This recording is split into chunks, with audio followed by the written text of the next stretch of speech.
It was a misty autumn evening, the kind where the air seemed thick with the promise of rain, and the sun dipped below the horizon in a slow, reluctant descent. The town of Maplewood, known for its quiet streets and quaint charm, had taken on an eerie quality under the weight of the encroaching darkness. Rachel, a substitute teacher, stood at the edge of the school parking lot, her arms crossed tightly over her chest to fend off the chill creeping through her thin jacket. She glanced at her watch, the faint glow of its face revealing that the bus was already 10 minutes late. Rachel wasn't a fan of night trips, especially not with a group of rowdy middle schoolers.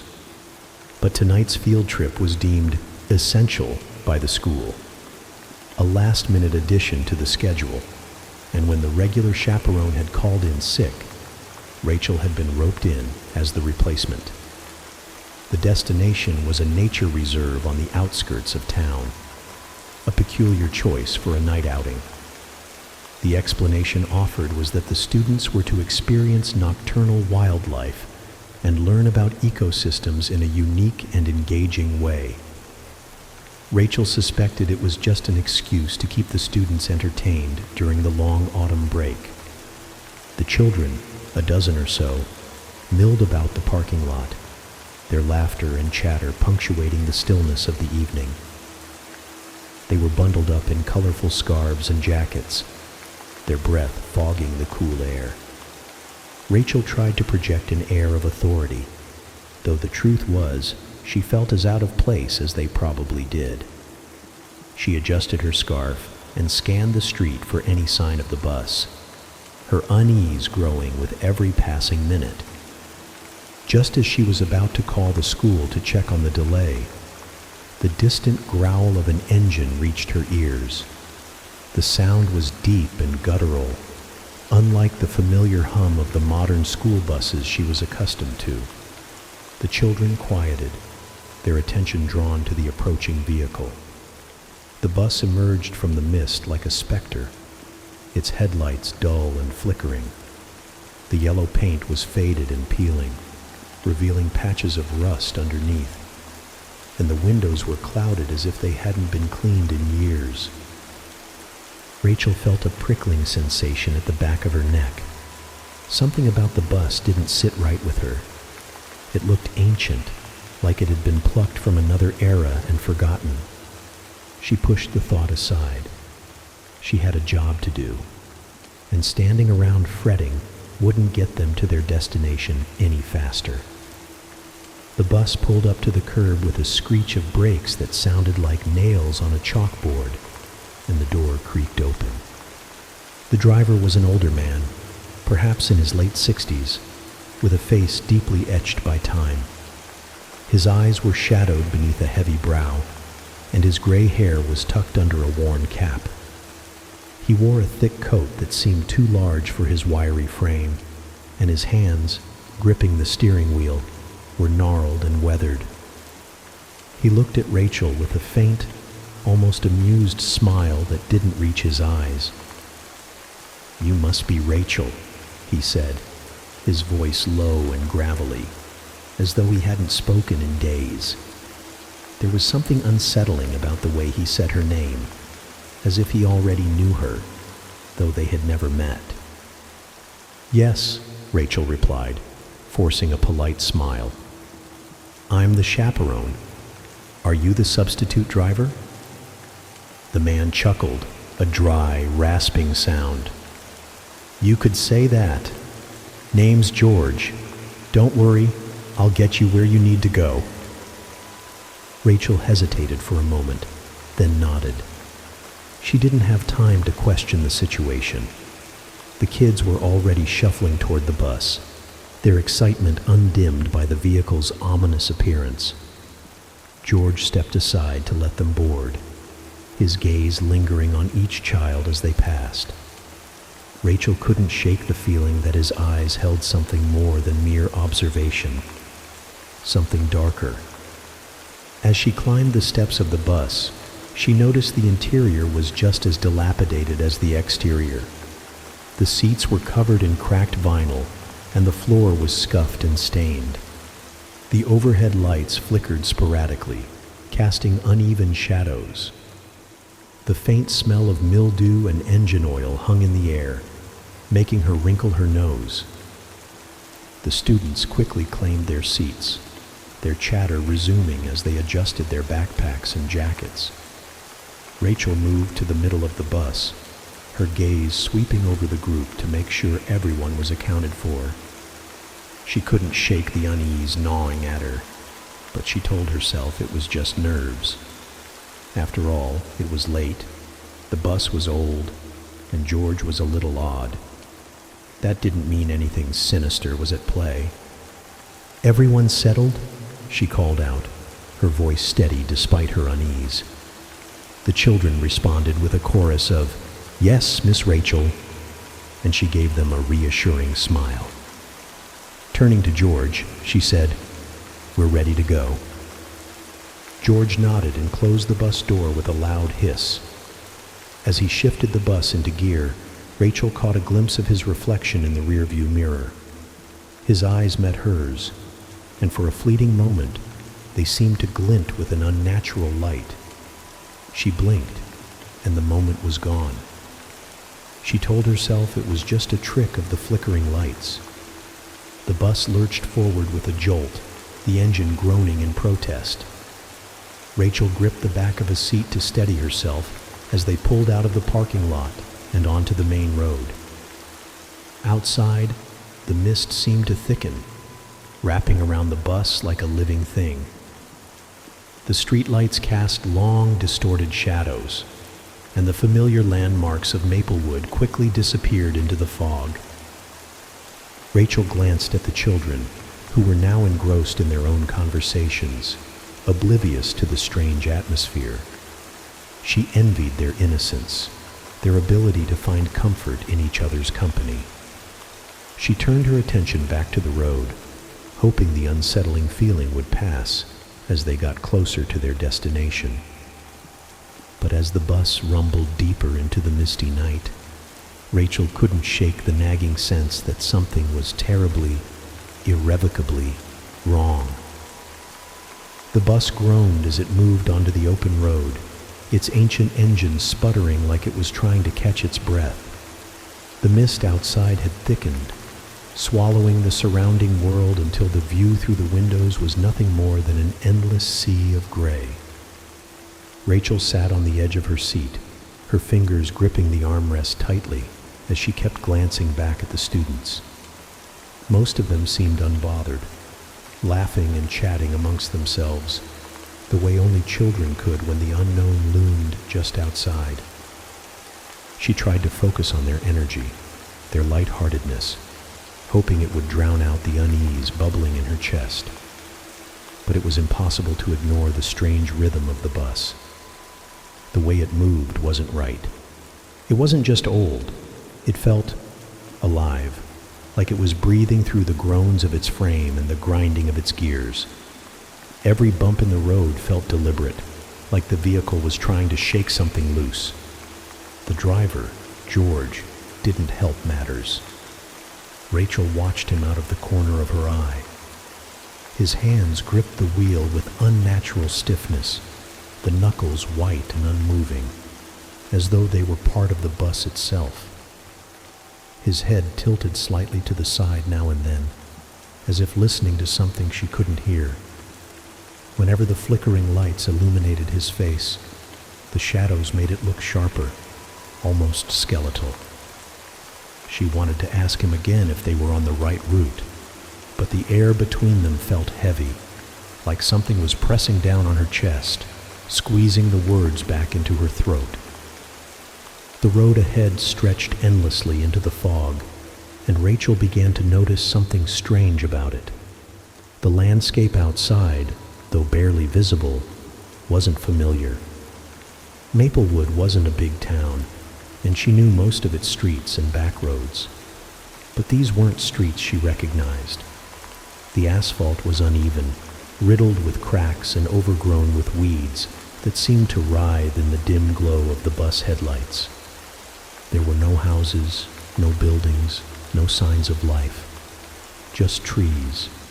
Twisted, gnarled trees with branches that clawed at the sky like they were trying to escape the earth. Rachel felt her stomach knot. She leaned forward slightly, forcing herself to speak, despite the tightness in her throat. "Excuse me, George?" she called, trying to keep her voice calm, casual. "Are we on the right route? This doesn't look familiar." For a moment, George didn't respond. His eyes stayed fixed on the road, and Rachel wondered if he'd even heard her. Then, without looking back, he spoke. "Don't worry, we're exactly where we need to be." His voice was low, almost a growl, and there was something in it that made the hairs on the back of Rachel's neck stand on end. "That's not what I meant," she pressed, her voice firmer now. "This road doesn't look like—" "Relax," George interrupted, his tone sharpening just enough to silence her. "You'll get there." Rachel sank back into her seat, her heart pounding. The way he'd said it wasn't reassuring. It was final, like an order rather than a promise. She glanced back at the students again. A few of them had started to quiet down, their energy dimming as the strange atmosphere settled over them. One boy, Peter, was staring out the window, his face pale and his lips pressed into a thin line. "What's wrong, Peter?" she asked, her voice softer this time. She hoped engaging with the kids might distract her from her growing fear. Peter turned to her, his eyes wide. "Miss Rachel, I think I saw something." Her chest tightened. "What do you mean? What did you see?" He hesitated, glancing at the window as if expecting whatever he'd seen to appear again. "I don't know. It was a person, I think. But they were standing in the middle of the road, and the bus didn't stop. It just went right through them."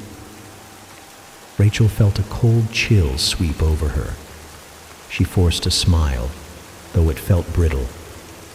"It's probably just the fog playing tricks on your eyes, Peter. Don't worry, okay?" Peter nodded, but he didn't look convinced. Rachel wasn't sure she was either. She turned her gaze back to the window, squinting into the swirling mist.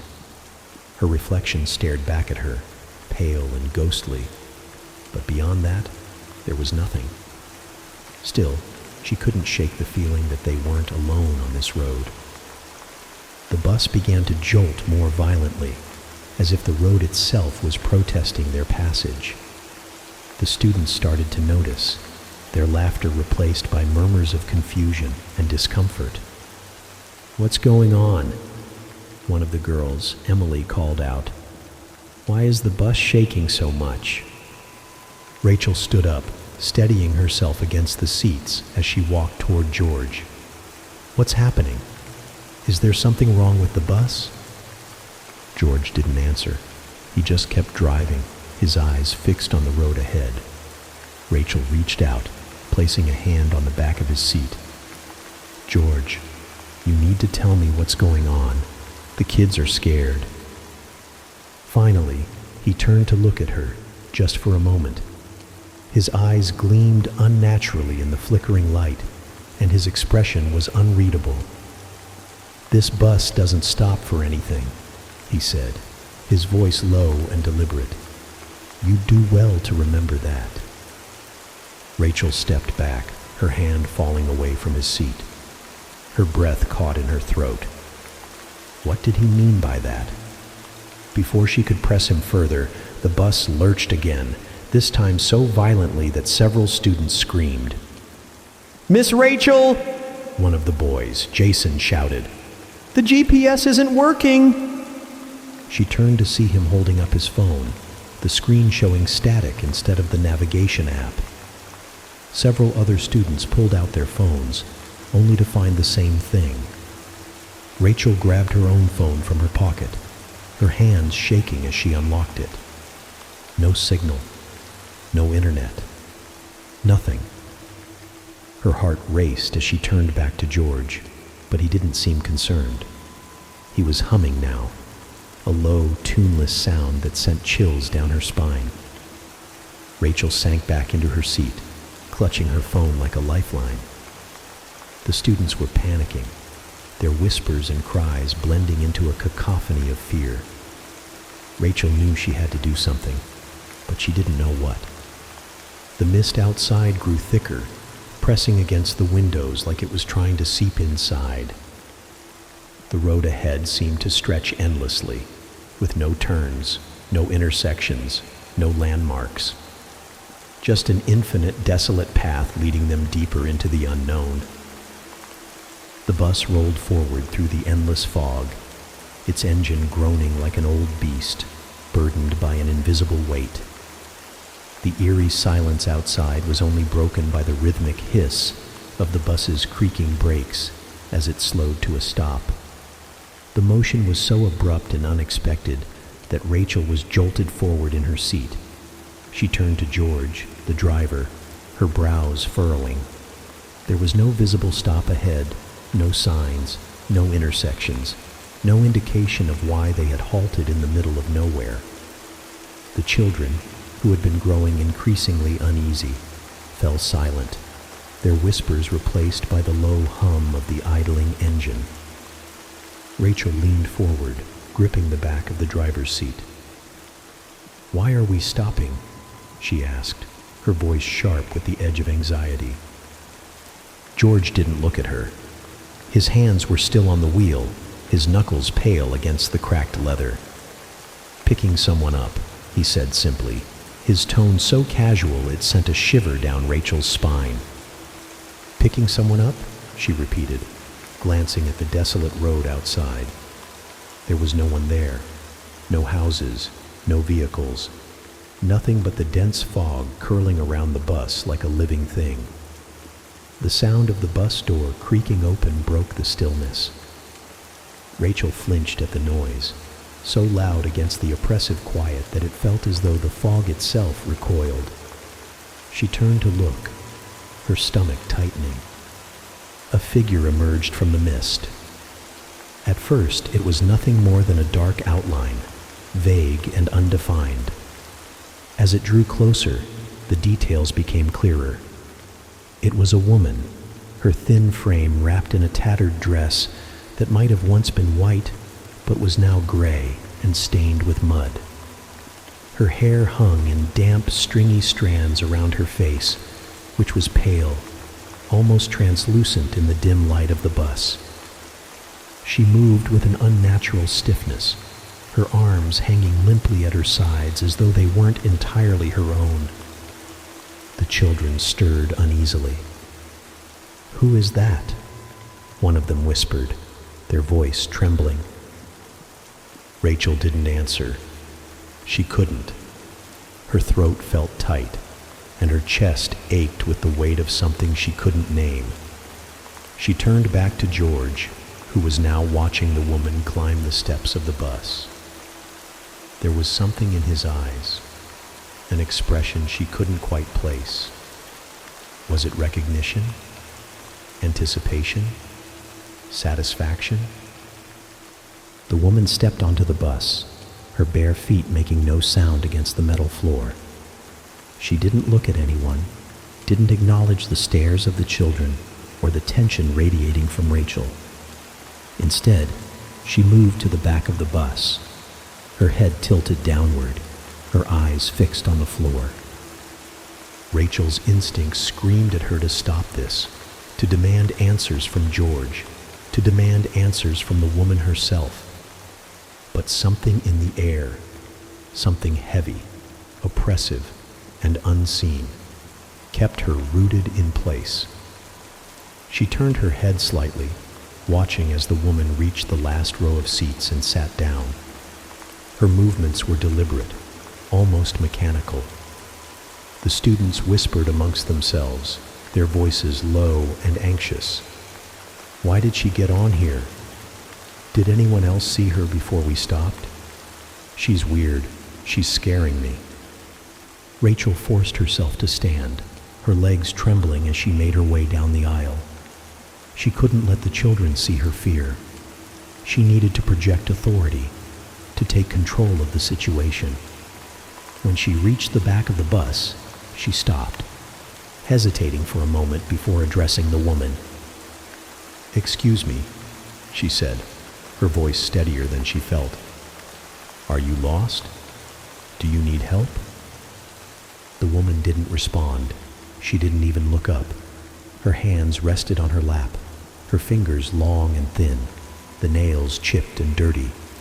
Rachel swallowed hard, resisting the urge to back away. She stepped closer, lowering her voice. "Ma'am, do you have a destination? Where are you trying to go?" Finally, the woman moved.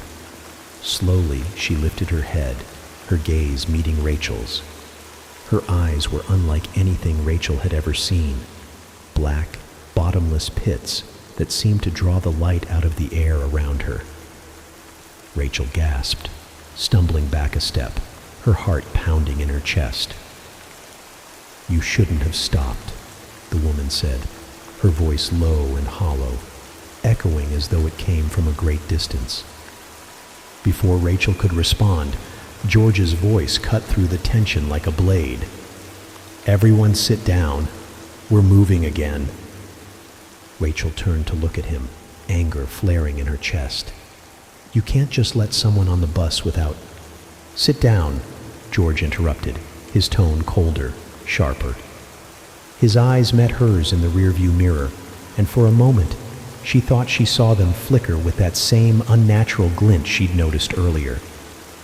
Swallowing her protest, Rachel turned back to the woman, who was now staring straight ahead, her expression blank.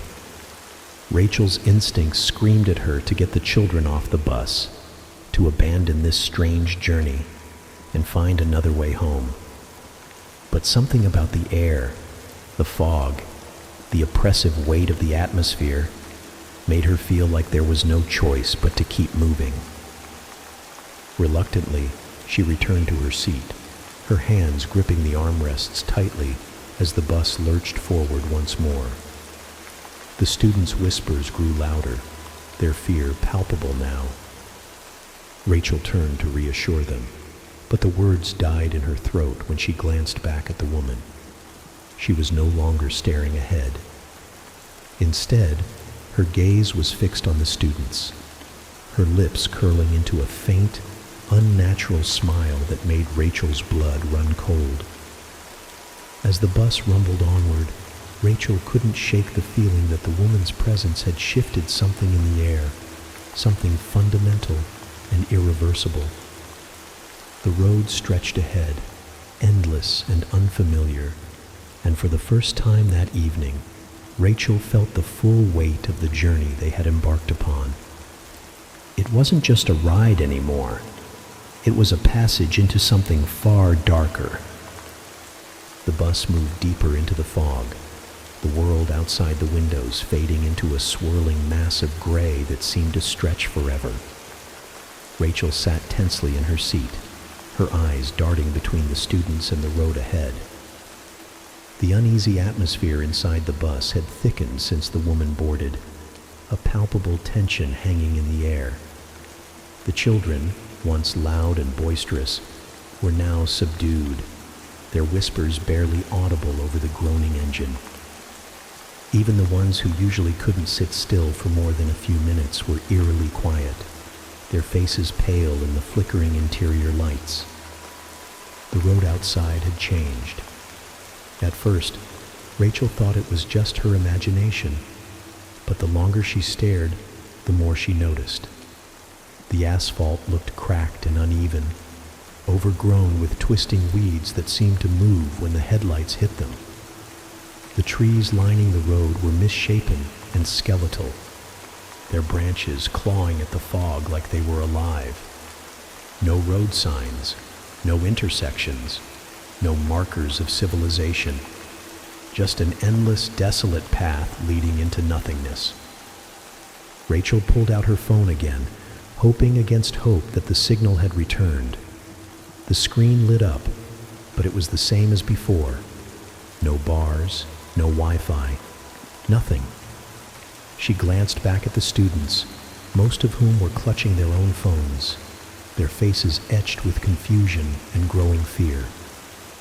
"Miss Rachel," a girl named Emily whispered, her voice trembling. "Why doesn't anything work? My phone was fine earlier." "I don't know, Emily," Rachel admitted, trying to keep her voice calm. "Maybe it's the fog interfering with the signal.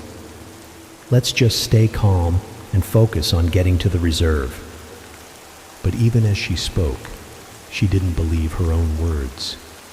Something about the road, the fog, the bus itself, felt wrong in a way she couldn't explain.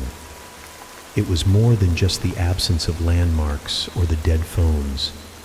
It was a heaviness in the air, a feeling that they were being watched by something unseen. The bus jolted suddenly, the movement so violent that several students screamed.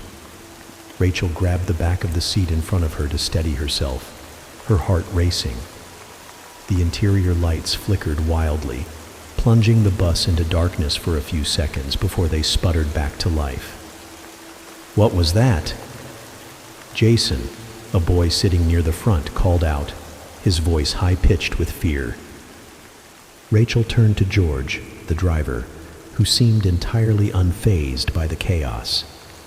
His hands were steady on the wheel, his expression unreadable. "Just the road," he muttered without looking back. "These old routes can be rough."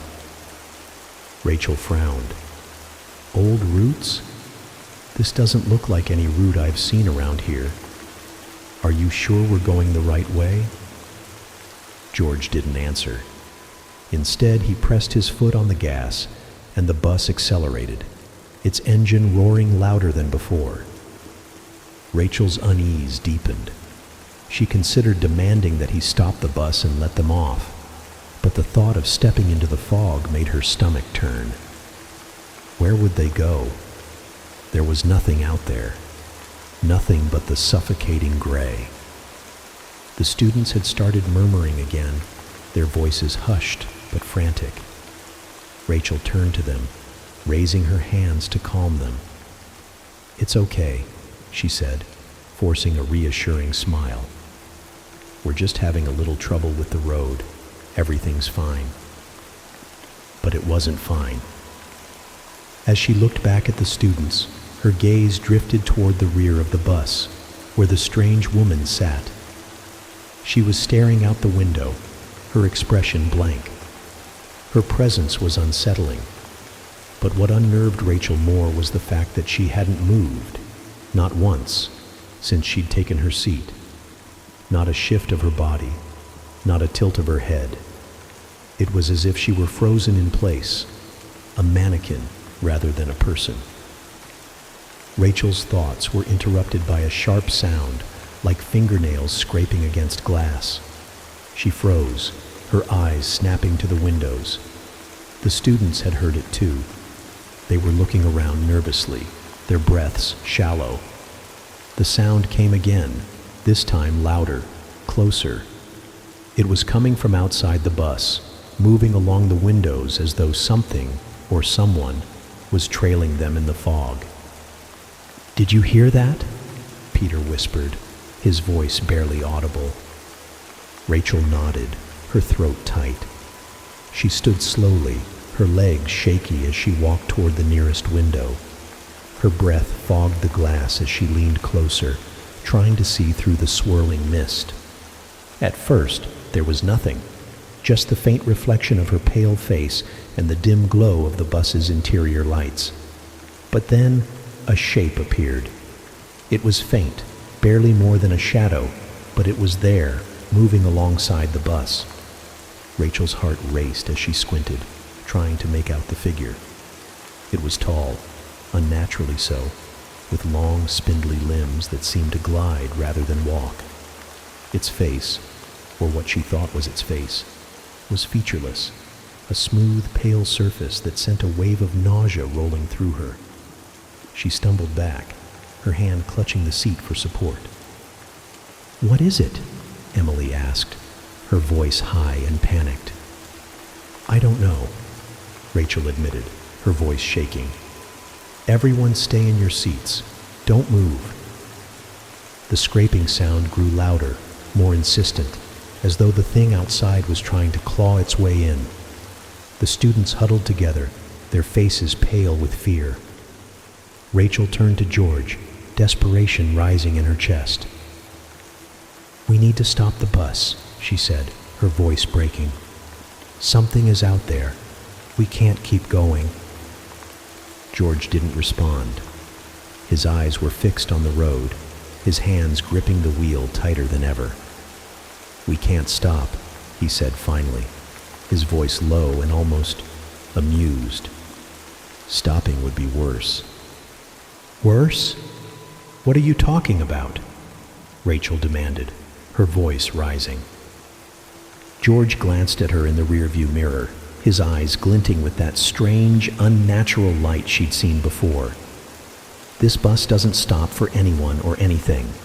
You'd do well to remember that." Rachel felt a chill run down her spine. She turned back to the students, her mind racing.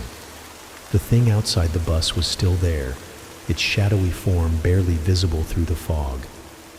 But now, there was another sound, a low, guttural growl that seemed to come from all around them. It was deep, resonant, and filled with a primal menace that made Rachel's blood run cold. The growl grew louder, closer, as though whatever was making it was circling the bus.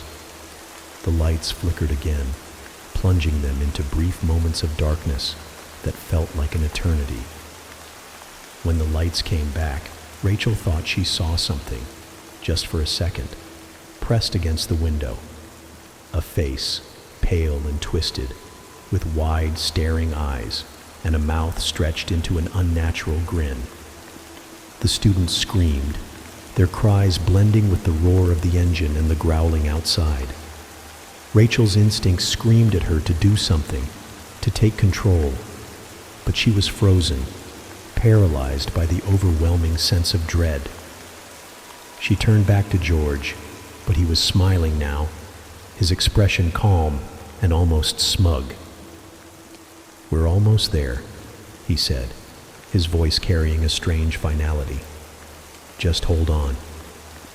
Rachel didn't know what he meant, but she had the sinking feeling that wherever there was, it wasn't anywhere she wanted to go.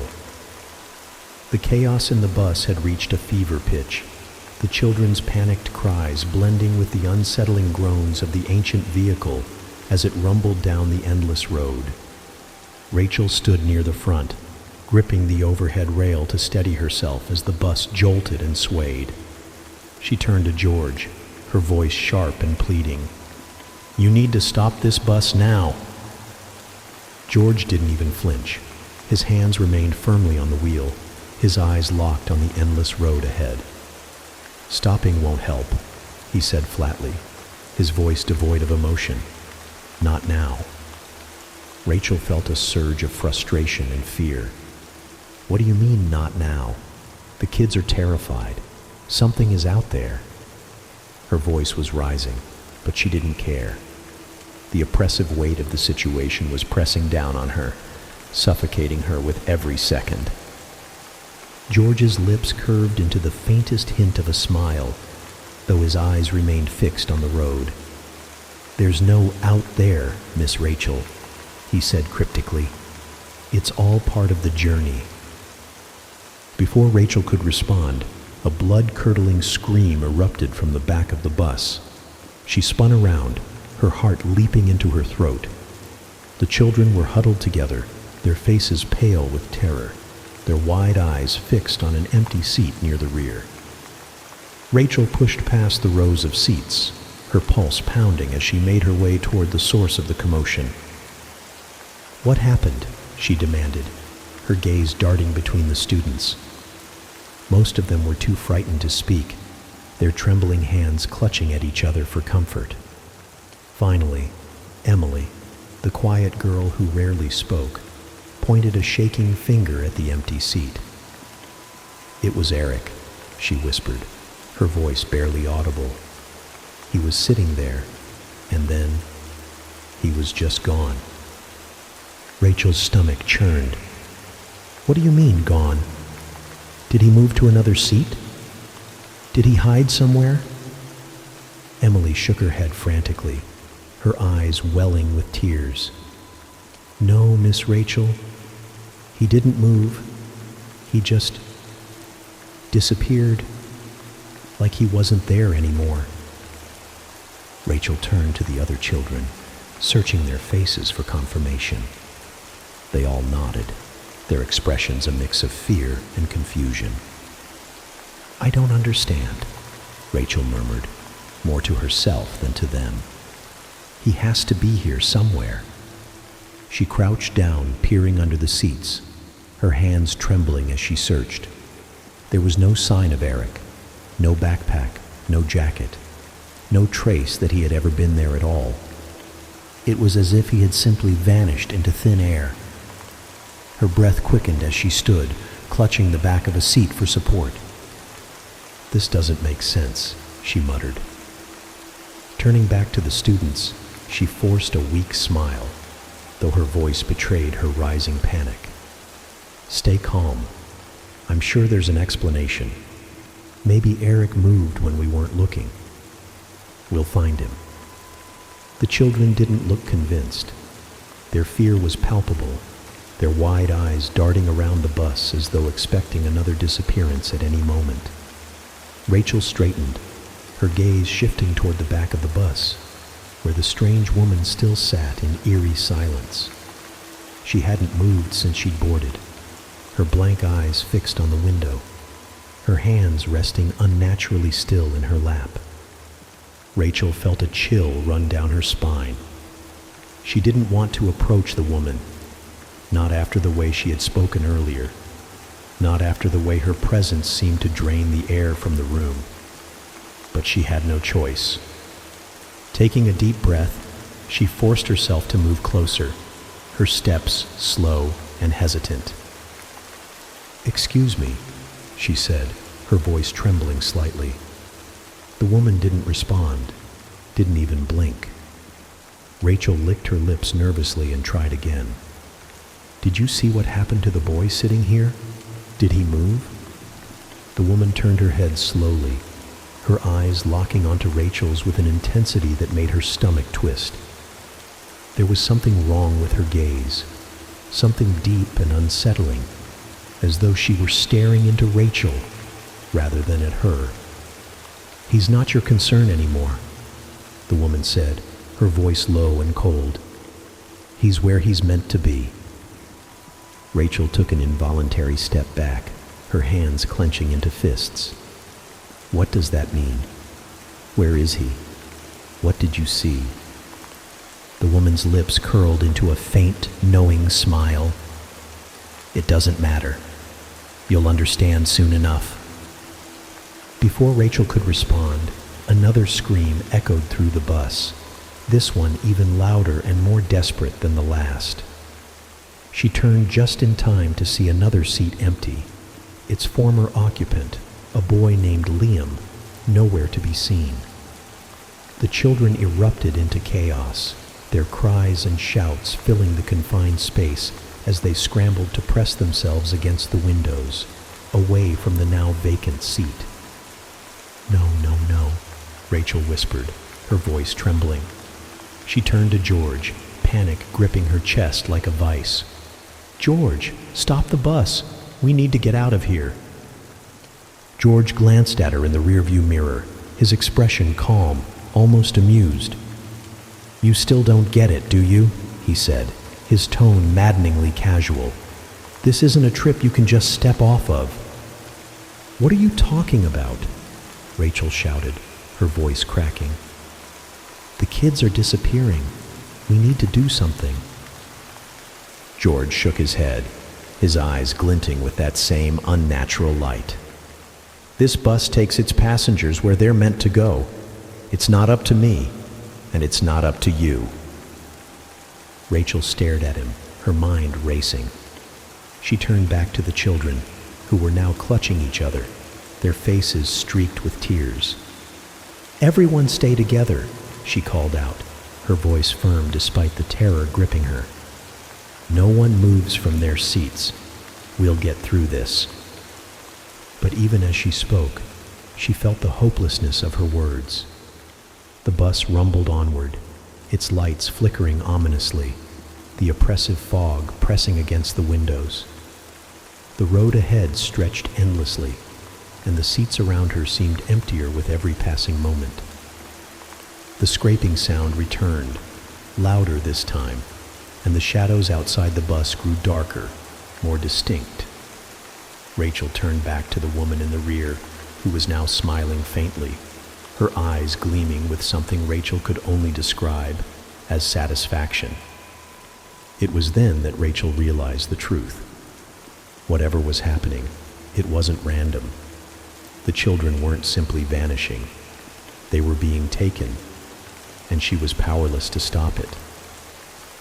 Rachel's breathing was ragged as she clutched the back of a seat for support, her knuckles white against the cracked vinyl. The bus felt alive now, its vibrations humming in her bones, the groans of the engine echoing in her skull. Around her, the children were sobbing, clutching one another as if their combined presence might shield them from the impossible terror that was unfolding. Seats that had been occupied only moments ago now sat empty, a chilling reminder of the children who had vanished without explanation. The oppressive fog pressed against the windows, its shifting tendrils seeming almost eager to envelop the bus entirely. Rachel's gaze snapped to George, who remained calm, his hands steady on the wheel, his expression unreadable. "You have to stop this bus," she said, her voice trembling with desperation. "We need to turn back. We need to get off this road." George didn't respond immediately. His face was illuminated briefly by the flickering interior lights, his features sharp and shadowed. When he finally spoke, his tone was maddeningly calm. "There's no turning back, Miss Rachel. We're not on a road, you know. This isn't about where we've been. It's about where we're going." "What are you talking about?" Rachel snapped, her fear boiling over into anger. "These are children. They're disappearing. How can you just sit there and—" "They're not disappearing," George interrupted, his voice cold and firm. "They're being claimed." Rachel froze, her mouth opening and closing as she struggled to comprehend his words. "Claimed?" she echoed, her voice barely a whisper. "What does that even mean? Claimed by what?" George's lips curled into a faint smile, one that didn't reach his eyes. "You'll see soon enough." Rachel's stomach twisted, the cryptic answer only heightening her sense of helplessness. She turned her back on him, her gaze sweeping over the terrified children. They were huddled together now, their small bodies shaking, their wide eyes filled with tears. "Everyone, listen to me," she said, her voice wavering but determined. "We're going to figure this out. Just stay calm and stay together." Her words felt hollow, even to herself. The truth was, she had no idea what to do. The situation defied logic, defied reality. Children didn't just vanish into thin air, and yet that was exactly what was happening. She felt a deep, gnawing fear that whatever force was at work here was far beyond her ability to fight. The bus lurched violently, sending Rachel stumbling into a seat. The overhead lights flickered wildly, casting the interior into chaotic flashes of light and shadow. The children screamed, their voices raw with terror. Rachel scrambled to her feet, her heart pounding as she braced herself against the aisle. The bus groaned, the sound deep and resonant, like a living creature in pain. "Miss Rachel!" One of the boys, Peter, shouted, his voice high-pitched with panic. "Look at the windows!" Rachel turned, her breath catching in her throat. The fog outside had thickened, but within its swirling depths, shapes began to emerge. They were faint at first, indistinct shadows that moved with a disjointed, unnatural rhythm. As the bus rumbled forward, the shapes grew clearer. They were figures, tall, elongated, and twisted in ways that defied human anatomy. Their limbs were too long, their heads tilted at impossible angles, and their eyes, glowing faintly in the darkness, were fixed on the bus. The scraping sound returned, louder now and more insistent. It was coming from all around them, as if the figures were clawing at the exterior of the bus. The children shrieked, pressing themselves against the seats, their hands covering their ears in a futile attempt to block out the sound.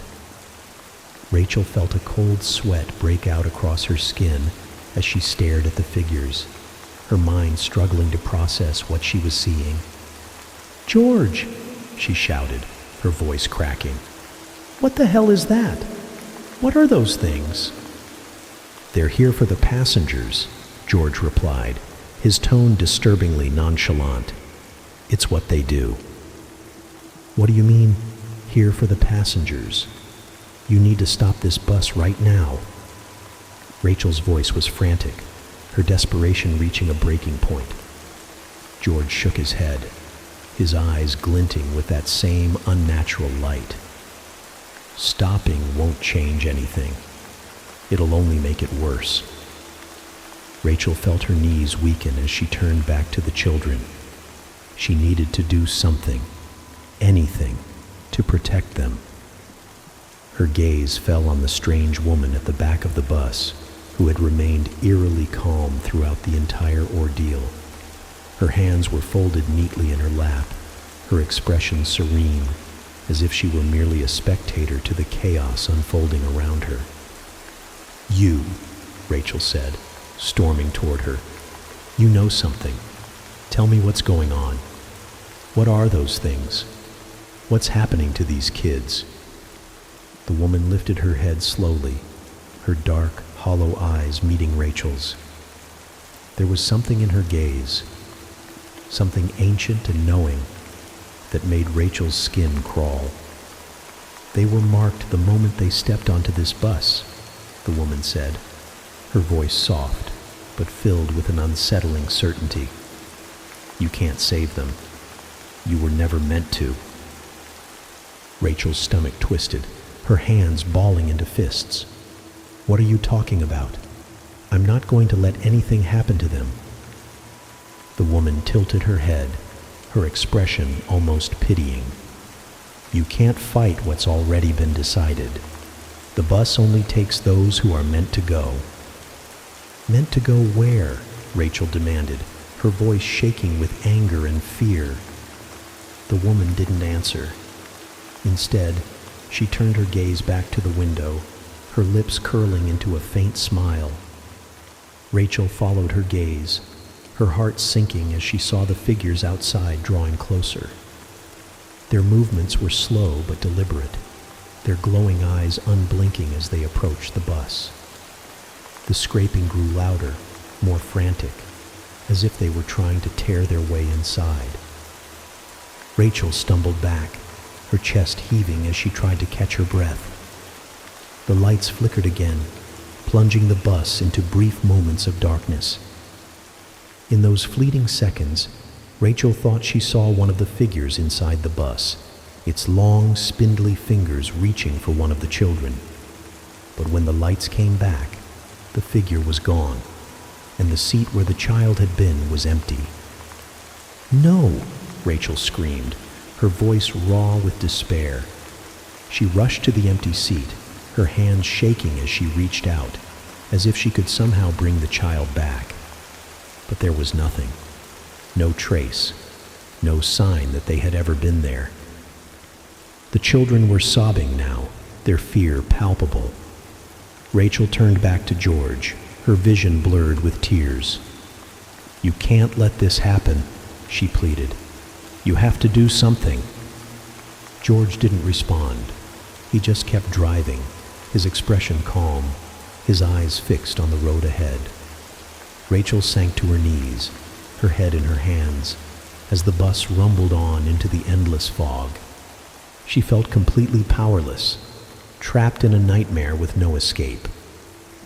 The figures outside drew closer, their glowing eyes piercing through the mist, and Rachel knew, deep in her soul, that the worst was yet to come. The bus plunged into the tunnel, and the world outside disappeared in an instant.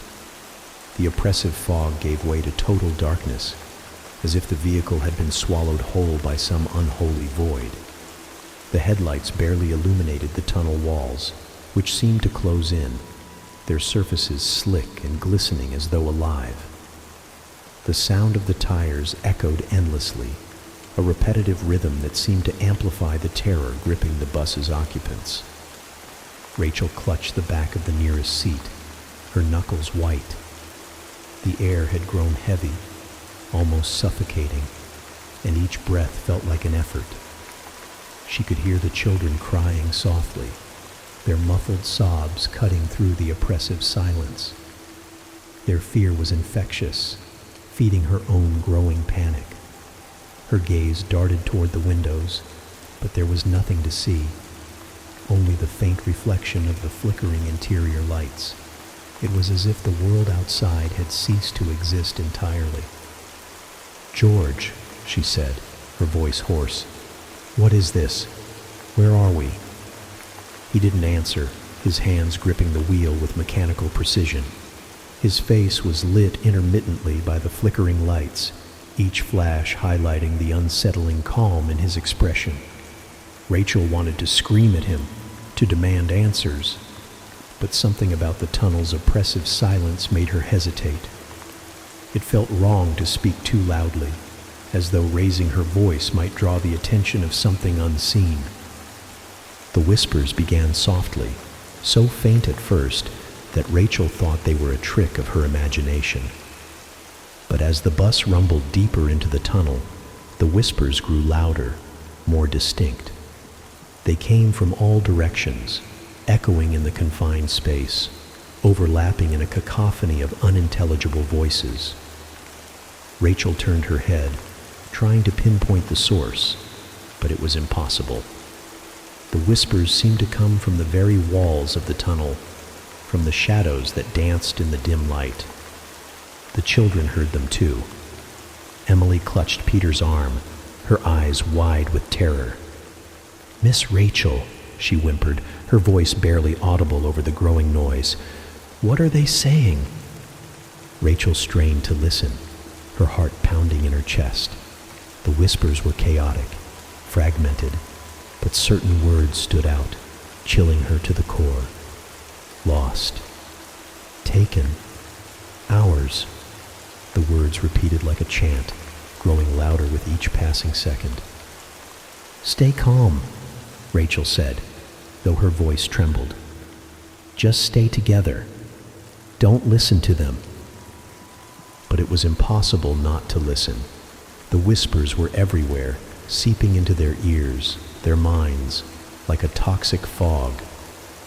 Rachel pressed her hands over her ears, but the voices only grew louder, as if they were inside her head. She glanced at George, who remained unfazed, his expression unchanging. If he heard the whispers, he gave no sign. Suddenly, the bus jolted violently, throwing Rachel off balance. She stumbled into a seat, clutching the armrest for support. The children screamed, their cries echoing through the bus. The lights flickered wildly, plunging them into brief moments of darkness that felt endless. In those fleeting seconds, Rachel saw shapes moving in the shadows, tall, twisted figures that seemed to melt into the darkness when the lights came back on.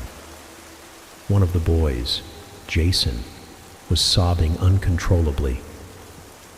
"They're in here," he shouted, pointing toward the back of the bus. "I saw them. They're coming for us." Rachel turned, her heart racing. She couldn't see anything, but the oppressive weight of something unseen pressed down on her, making it hard to breathe. She stepped into the aisle, her legs trembling as she moved toward the back of the bus. The whispers were louder here, almost deafening, and the shadows seemed thicker, darker, as though they were alive. The strange woman was still seated at the rear, her expression as calm and detached as ever. She met Rachel's gaze, her dark eyes glinting with a cold amusement. "You can't stop them," she said softly, her voice cutting through the whispers like a blade. "They've already claimed what's theirs." "Stop saying that," Rachel snapped, her fear giving way to anger. "Who are you? What are you talking about?" The woman's smile widened, but she didn't answer. Instead, she tilted her head toward the window, as if inviting Rachel to look. Against her better judgment, Rachel turned her head, her eyes narrowing as she peered into the darkness outside. For a moment she saw nothing. Then, slowly, shapes began to emerge from the shadows. They were the same figures she had seen earlier, tall, spindly, and impossibly distorted. But now, they were closer. Their glowing eyes pierced the darkness, and their twisted limbs moved with an unnatural grace. They surrounded the bus, their movements slow and deliberate, like predators toying with their prey. Rachel stumbled back, her breath coming in shallow gasps. "This isn't real," she whispered, shaking her head. "This can't be real." But it was real.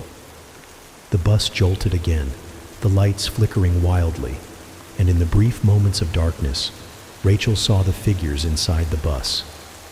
They were in the aisle, their long skeletal fingers reaching for the children. The lights returned, and the figures were gone. But the children's screams told Rachel they had seen them too. "We have to get out of here," Peter shouted, his voice high-pitched with panic. "We have to get off this bus." "No!" Rachel yelled, her voice cutting through the chaos. "Stay in your seats! Don't move!" But it was too late. One of the boys, Liam, bolted from his seat, running toward the front of the bus. "I'm not staying here," he screamed. "I'm getting out." "Liam, stop!" Rachel shouted, but he didn't listen. He reached the door and pounded on it, his small fists slamming against the glass. "Open it!" he screamed. "Let me out!" George didn't even glance at him. "He won't make it," he said quietly, his voice devoid of sympathy. Before Rachel could react, the lights flickered again, and the bus was plunged into darkness. Liam's screams were cut off abruptly, and when the lights returned, he was gone. His backpack lay in the aisle, a stark reminder of his presence only moments ago. The other children were crying uncontrollably now, their fear spilling over into hysteria. Rachel knelt in the aisle, her head in her hands, her body shaking with the weight of her helplessness. She wanted to comfort them, to reassure them, but the truth was, she didn't know what to say. She didn't know how to protect them from whatever was happening. The whispers grew louder, their chaotic voices blending into a deafening roar. The shadows pressed closer, their twisted forms moving with an otherworldly purpose. Rachel glanced at George, who remained impassive, his hands steady on the wheel as the bus rumbled deeper into the tunnel. "We're almost there," he said, his voice eerily calm. "Just a little further now." Rachel's stomach churned. Wherever there was, she knew it wasn't a place she wanted to go.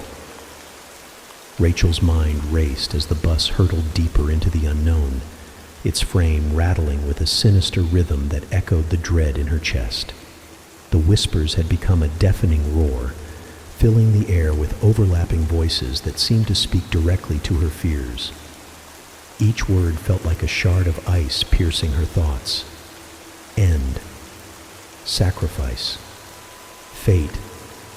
The children clung to each other, their terrified sobs cutting through the oppressive cacophony. Rachel felt like she was suffocating, the weight of their collective fear pressing down on her like a physical force. The tunnel stretched on endlessly, the flickering lights casting grotesque shadows on the slick walls.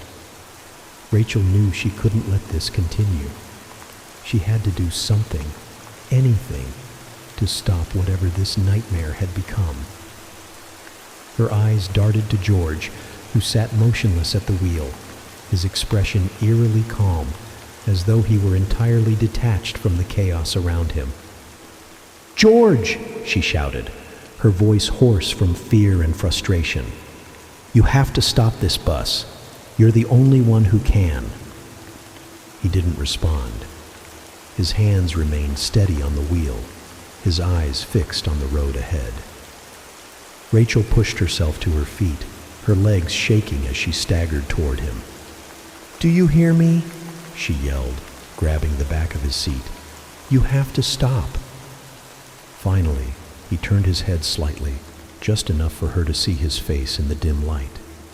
His eyes gleamed with that unnatural, otherworldly glow that sent a chill down her spine. "I told you," he said, his voice low and deliberate. "This bus doesn't stop. Not for you. Not for them." Rachel clenched her fists, her nails digging into her palms. "Then what do you want from me? Why are you doing this?" George chuckled, a dry, humorless sound that made her stomach churn. "It's not about what I want," he said. "It's about what the bus demands." "The bus?" Rachel repeated, her voice trembling. "What does that even mean? It's a vehicle, not a living thing." George's expression darkened, his lips curling into a faint smile. "Isn't it?" Rachel's breath caught in her throat. She wanted to argue, to deny the absurdity of his words, but deep down she couldn't. The bus did feel alive, in some twisted, incomprehensible way. Every groan of its engine, every jolt of its frame, felt deliberate, as though the vehicle itself were guiding them to their doom. Desperation clawed at Rachel's chest as she looked back at the children. Their faces were pale and streaked with tears, their eyes wide with terror. She couldn't let this happen. She couldn't let them be taken, one by one, into whatever darkness awaited them. Her gaze shifted to the emergency brake, a small lever mounted near the driver's seat. It was a long shot, but it was the only idea she had. If she could pull it, maybe, just maybe, she could stop the bus and give them a chance to escape. She lunged for the lever, her fingers brushing against the cold metal. George's hand shot out, gripping her wrist with an iron strength that belied his frail appearance. "Don't," he warned, his voice deadly calm. "You don't know what you're doing."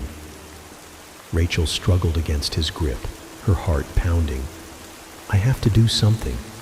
I can't just sit here and watch them disappear." George's expression softened, but it wasn't compassion she saw in his eyes. It was pity. "You think you can save them," he said quietly, "but this isn't your burden to bear." Before Rachel could respond, the strange woman's voice cut through the air like a knife. "He's right, you know." Rachel turned, her eyes narrowing as she faced the woman at the back of the bus. She was standing now, her posture unnaturally straight, her dark eyes gleaming with a cold, predatory light. "This isn't about you," the woman continued, her tone dripping with condescension. "It never was." "Then what is it about?" Rachel demanded, her voice shaking with anger and fear. "Why are you here? Why are they being taken?" The woman's lips curled into a faint smile. "Because they're chosen," she said simply. "This bus only takes those who are meant to go." "That doesn't make any sense," Rachel shouted. "They're just kids. They haven't done anything to deserve this." "Deserve?" the woman repeated, her smile widening. "This isn't about justice or fairness. It's about balance, and the balance requires sacrifice." Rachel felt a cold sweat break out across her skin.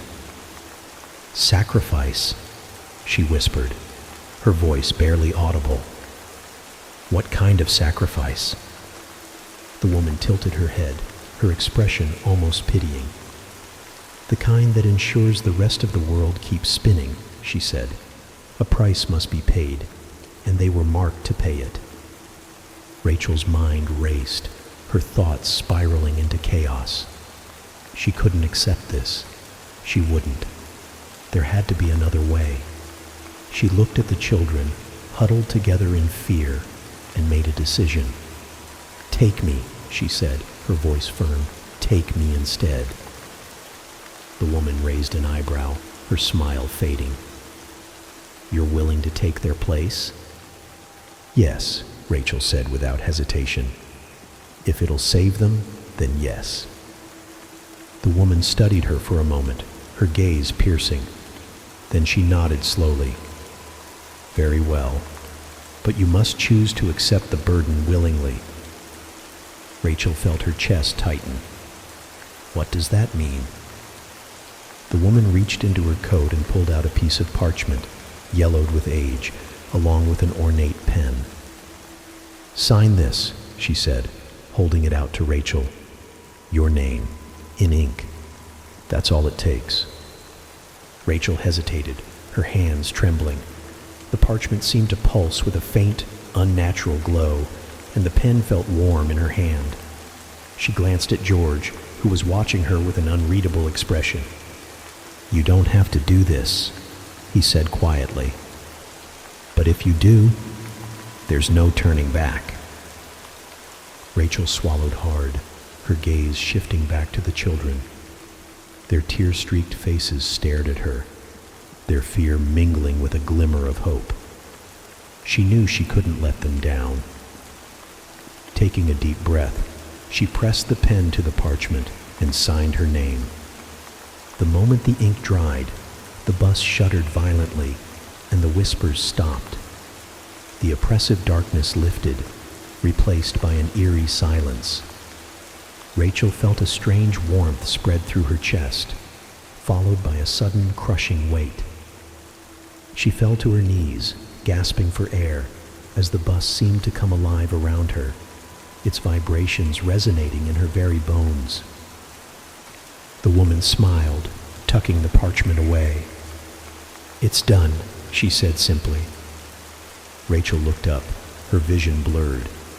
The children were safe, their expressions a mix of confusion and relief.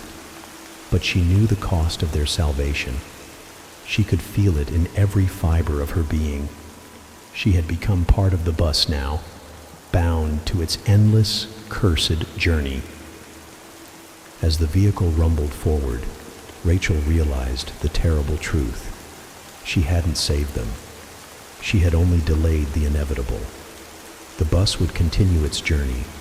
Its hunger never sated, and she was now its unwilling servant. The bus continued its journey, the rumbling engine carrying a strange, almost predatory rhythm as it tore through the endless darkness. Rachel knelt on the floor, her chest heaving, her vision swimming with dizziness and exhaustion. Her hand still clutched the pen she had used to sign her name, the metal unnaturally warm against her palm. The strange woman had retaken her seat, her posture relaxed, as if the events of the past few minutes were nothing more than a mundane transaction. Rachel's mind raced, trying to piece together what had just happened. She had signed the parchment, agreed to take the children's place, but the weight of her decision was only now beginning to settle in. Her body felt different, heavier, slower, like the life was being drained from her with every passing moment. She pushed herself to her feet, wobbling slightly as she gripped the back of a seat for support. The children were watching her, their faces pale and tear-streaked. They looked relieved, though confused, as if they didn't fully understand what had just occurred. Rachel tried to force a reassuring smile, but it felt hollow, a mask she couldn't maintain. "It's going to be okay," she said, her voice trembling. "You're safe now." George glanced at her in the rearview mirror, his expression unreadable. His eyes, still glowing faintly with that unnatural light, seemed to bore into her. "You made your choice," he said quietly. "There's no going back." Rachel staggered forward, gripping the seatbacks for support as she made her way toward him. "What happens now?" she demanded, her voice hoarse. "I did what you wanted. I took their place. So stop this bus and let them go." George didn't respond immediately. His hands remained steady on the wheel, his gaze fixed on the road ahead. Finally, he spoke, his tone low and deliberate. "They'll be fine. This trip wasn't meant for them anymore." "Then why are we still moving?" Rachel snapped. "If it's over, why can't we stop?" George's lips curved into a faint smile. "Because the bus never stops, Rachel. Not for long. It always needs a driver." Her stomach sank as the weight of his words hit her. "A driver?" she repeated, her voice barely a whisper.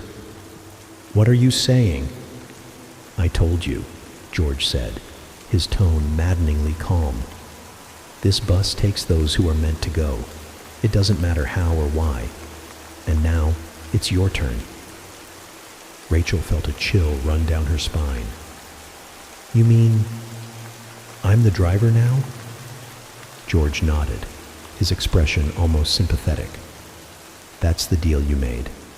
You wanted to save them, and you did. But the bus needs someone to guide it, someone to ensure the balance is maintained." "No," Rachel said, shaking her head. "That wasn't the deal. I thought it would end, that it would stop." George chuckled, a low, humorless sound. "It doesn't stop, Rachel. It never stops." Rachel's legs buckled, and she sank into one of the seats, her head in her hands. The enormity of her decision crushed her, the realization that she was now bound to this cursed vehicle for eternity. She glanced at the children again, their frightened faces staring back at her. At least they were safe. At least they would get to go home. That was the only comfort she could cling to. But even as she thought this, she noticed something strange. The children seemed different. Their features were sharper, their movements slower, as if they were fading somehow. Rachel blinked, her breath catching in her throat. "What's happening to them?" she asked, her voice trembling. George didn't look at her. "They're leaving," he said simply. "Leaving?" Rachel repeated, her voice rising. "What does that mean?" "They're not part of this anymore," George explained. "The bus is letting them go, back to where they belong." Rachel's chest tightened as she watched the children fade further, their forms becoming translucent, ghostly. They didn't seem afraid, only confused, their wide eyes searching the bus as if trying to make sense of what was happening. One by one, they vanished, their seats left empty, the only evidence of their presence a faint warmth in the air. "No!" Rachel shouted, standing abruptly. "You said they'd be safe. You said—" "They are safe," George interrupted, his voice firm. "But they can't stay here. This place isn't meant for them anymore." Rachel's knees buckled again, and she gripped the seat for support, tears streaming down her face. She had sacrificed everything for them, and now they were gone, erased from this terrible journey as if they had never been there at all. She felt a hollow ache in her chest, a gaping void where her hope had once been. The strange woman rose from her seat, her movements slow and deliberate. She approached Rachel, her dark eyes gleaming with a mixture of amusement and pity. "You did what you thought was right," she said softly. "But you can't change the rules of this place. You're part of it now." Rachel looked up at her, her vision blurred with tears. "What happens to me?" she whispered. The woman tilted her head, her expression inscrutable. "You'll drive, for as long as the bus needs you. And when the time comes, someone else will take your place." Rachel's breath hitched as the woman's words sank in. She looked at George, who had risen from his seat, his hands no longer on the wheel. He stepped aside, gesturing toward the driver's seat with a faint smile. "It's your turn," he said simply. Rachel's legs felt like lead as she moved toward the front of the bus. Her body felt disconnected, as though it were acting on its own, driven by some unseen force. She sank into the driver's seat, her hands trembling as they gripped the wheel. The bus groaned, its engine roaring to life with renewed vigor. Rachel glanced into the rearview mirror, her heart sinking as she saw her reflection. Her face was pale, her eyes hollow, her expression eerily similar to George's. She turned to look at him, but he was gone, his seat empty. The road stretched ahead, endless and dark, the tunnel fading into the shadows. Rachel felt the bus shudder beneath her, its frame vibrating with a strange, otherworldly energy. She glanced at the dashboard, where the parchment she had signed lay, glowing faintly in the dim light. The whispers returned, soft at first, then louder, their chaotic voices filling the air. Rachel tightened her grip on the wheel, her chest heavy with despair. She had become part of the bus now, its unwilling servant, bound to its cursed journey for eternity. The bus rumbled forward, its headlights cutting through the darkness, and Rachel knew there was no escape.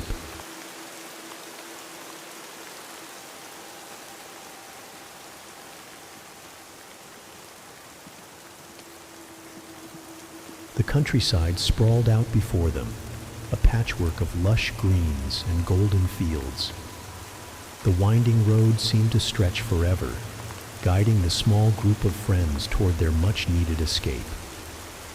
The car's tires crunched on the gravel driveway as they approached their destination.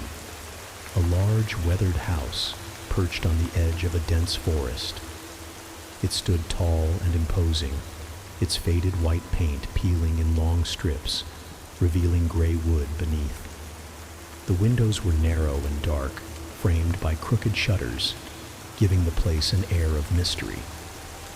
Wild ivy climbed up the side of the house, as if nature itself were trying to reclaim it. Ellie, the group's planner and perpetual optimist, grinned as the GPS announced their arrival. A petite woman with chestnut-brown hair tied in a loose ponytail, Ellie had a knack for finding unique travel spots. She wore a bright yellow sundress, her favorite leather satchel slung across one shoulder. Her enthusiasm was infectious, though her friends often joked that her love for the unconventional bordered on reckless. "This is it," she said, pointing to the house. The Airbnb listing had promised charming seclusion and a cozy retreat. To Ellie, it looked like the perfect weekend getaway. The others weren't so sure. Nathan, always skeptical, leaned against the car with his arms crossed. His tall frame and sharp features made him look older than his 28 years, and his constant frown added to his air of perpetual suspicion. He adjusted his dark-rimmed glasses and raised an eyebrow as he surveyed the house. "Looks like the set of a horror movie," he muttered, his voice low and gravelly. "Come on," Ellie laughed. "It's rustic, Behind him, Lisa and Ryan exchanged amused glances. Lisa, a self-proclaimed scaredy cat, shivered as she stepped out of the car. Her long auburn hair cascaded down her back, and her hazel eyes darted nervously between the house and the surrounding forest. She wore a simple green sweater and jeans, but even her casual attire couldn't hide her unease. "Rustic or not, this place gives me the creeps," she murmured, hugging herself against the slight chill in the air. Ryan, always the joker, slung an arm around her shoulders. His sandy blonde hair was perpetually messy, and his bright blue eyes sparkled with mischief. Dressed in a faded hoodie and cargo shorts, he looked more like a college student on spring break than a young professional. "Don't worry, Lise. If there are ghosts, I'll protect you," he teased, giving her a playful nudge.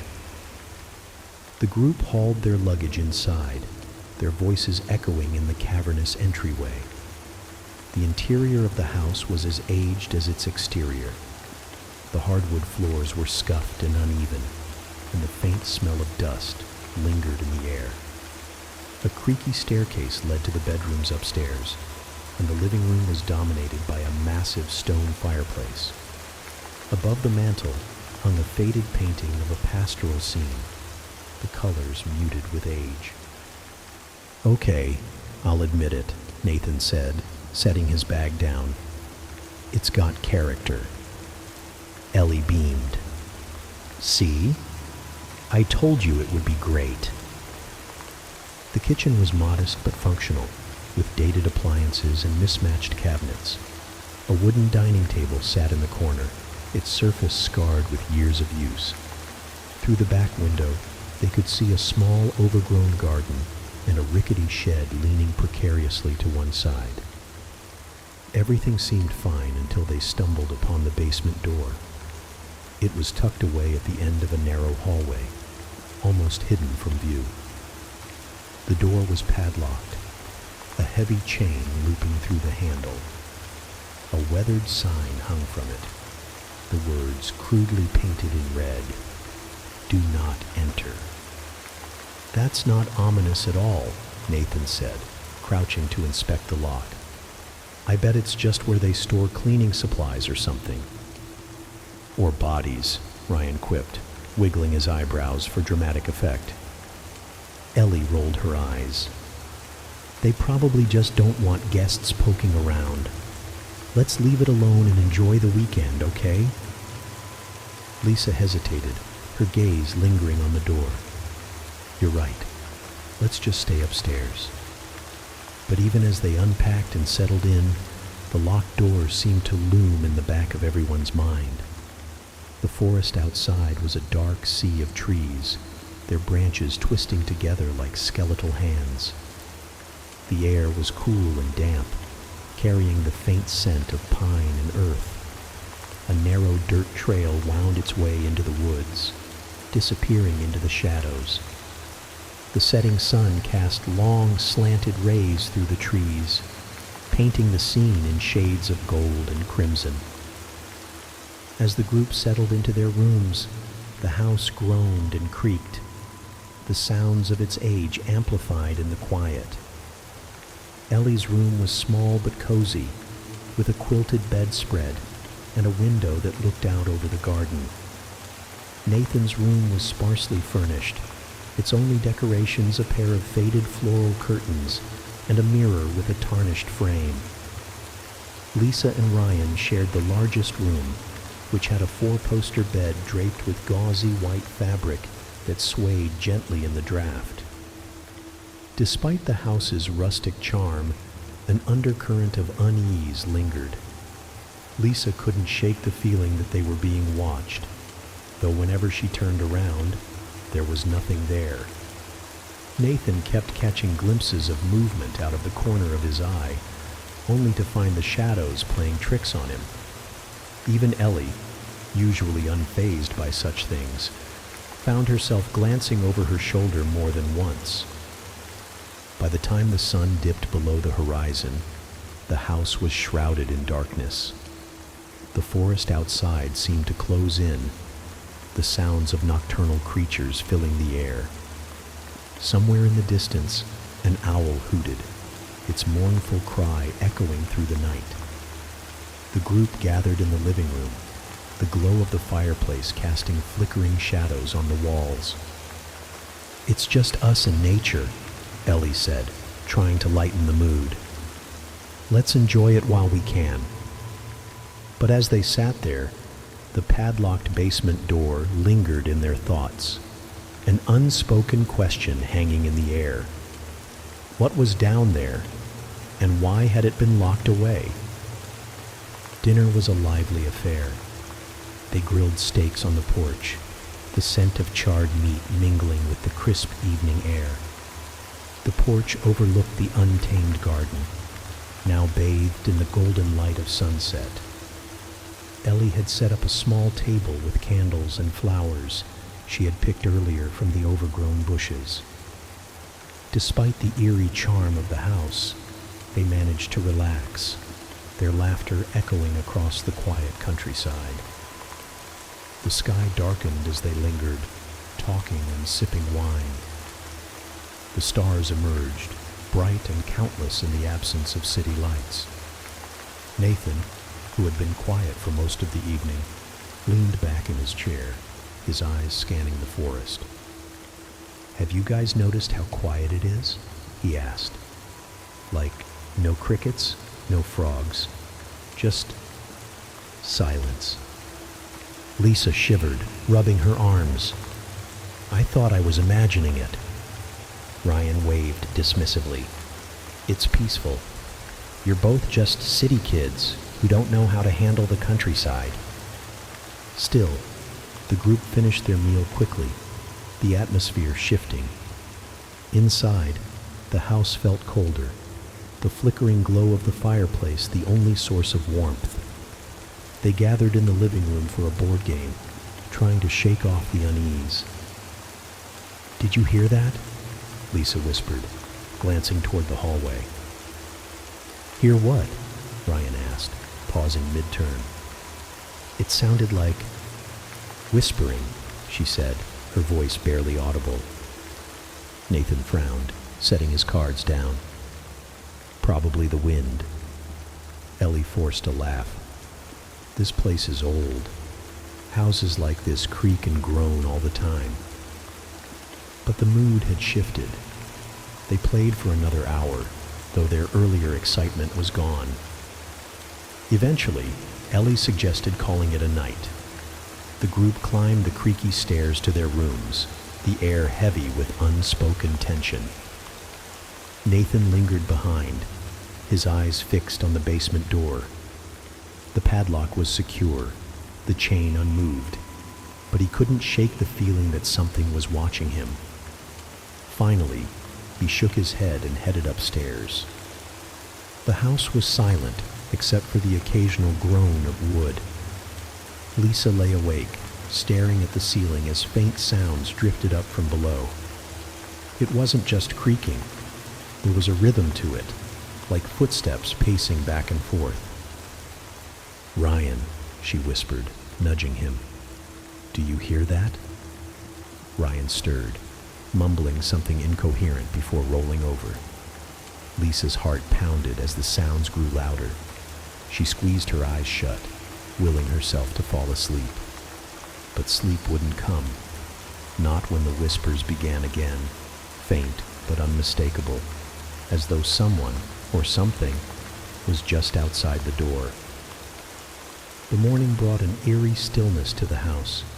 Sunlight filtered through the windows, illuminating dust motes that floated lazily in the air. Ellie woke to the smell of coffee brewing and padded down to the kitchen, her yellow slippers scuffing against the floorboards. She found Nathan standing by the counter, staring blankly out the window at the garden beyond. "Morning," Ellie said, her voice bright despite the unease lingering from the previous night. "Where's Lisa and Ryan?" Nathan turned to her, his expression unusually grim. "Lisa's upstairs. Ryan, I don't know. I haven't seen him." Ellie frowned. He's probably just outside. You know how he loves to explore. But when an hour passed and Ryan hadn't returned, the mood shifted. Lisa joined them in the living room, her face pale and drawn. He wasn't in our room when I woke up, she admitted. I thought he came down here. Nathan's gaze flicked toward the basement door. What if he... Lisa shook her head vehemently. No, he wouldn't have gone down there. He hates stuff like that. Still, they couldn't ignore the possibility. The three of them approached the door, the padlock still firmly in place. Nathan crouched to inspect it, running his fingers over the cold metal. It hasn't been opened, he said, his voice hollow. Then where is he? Ellie asked, her voice cracking. The three of them searched the house, their footsteps echoing in the empty hallways. The upstairs bedrooms were undisturbed, their belongings untouched. The garden and shed revealed nothing but overgrown weeds and rusted tools. By midday, the tension was palpable, each of them too afraid to voice their growing fears. As the sun dipped lower in the sky, casting long shadows across the living room, Nathan spoke up. We should call someone. The police, maybe. Ellie nodded. I'll do it. She grabbed her phone, but when she tried to dial, the call wouldn't go through. No signal, she muttered, holding the phone up as if it would help. Lisa tried hers with the same result. This can't be happening, she whispered. The hours dragged on, the house growing darker as night fell. They locked the doors and huddled together in the living room, their earlier bravado gone. Outside, the wind picked up, howling through the trees and rattling the shutters.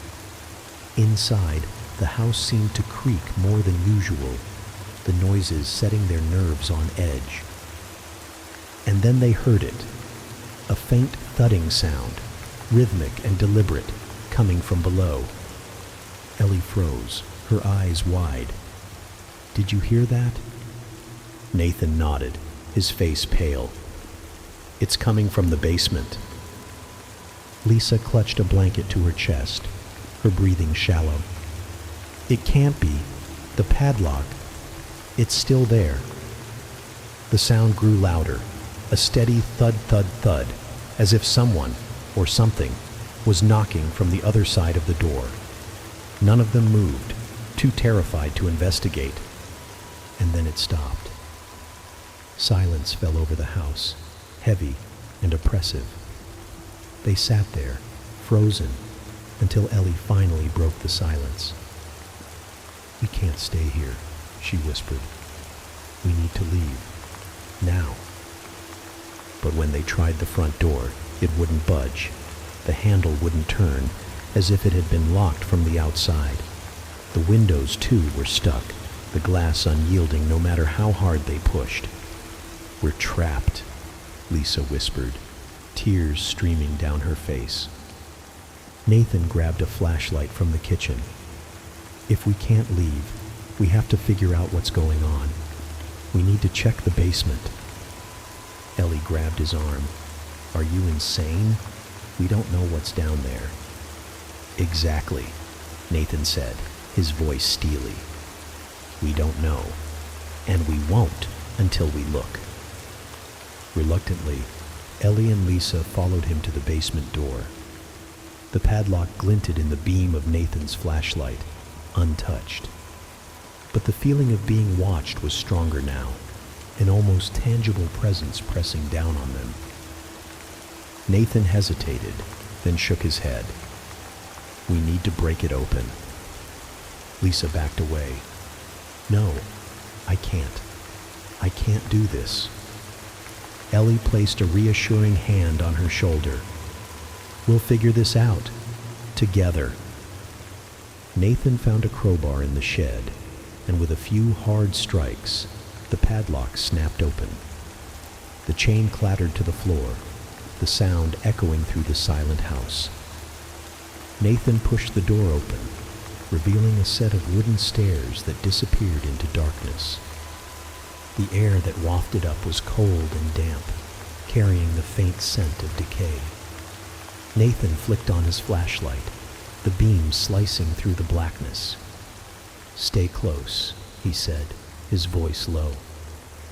Ellie and Lisa followed him down, their footsteps creaking on the rickety stairs.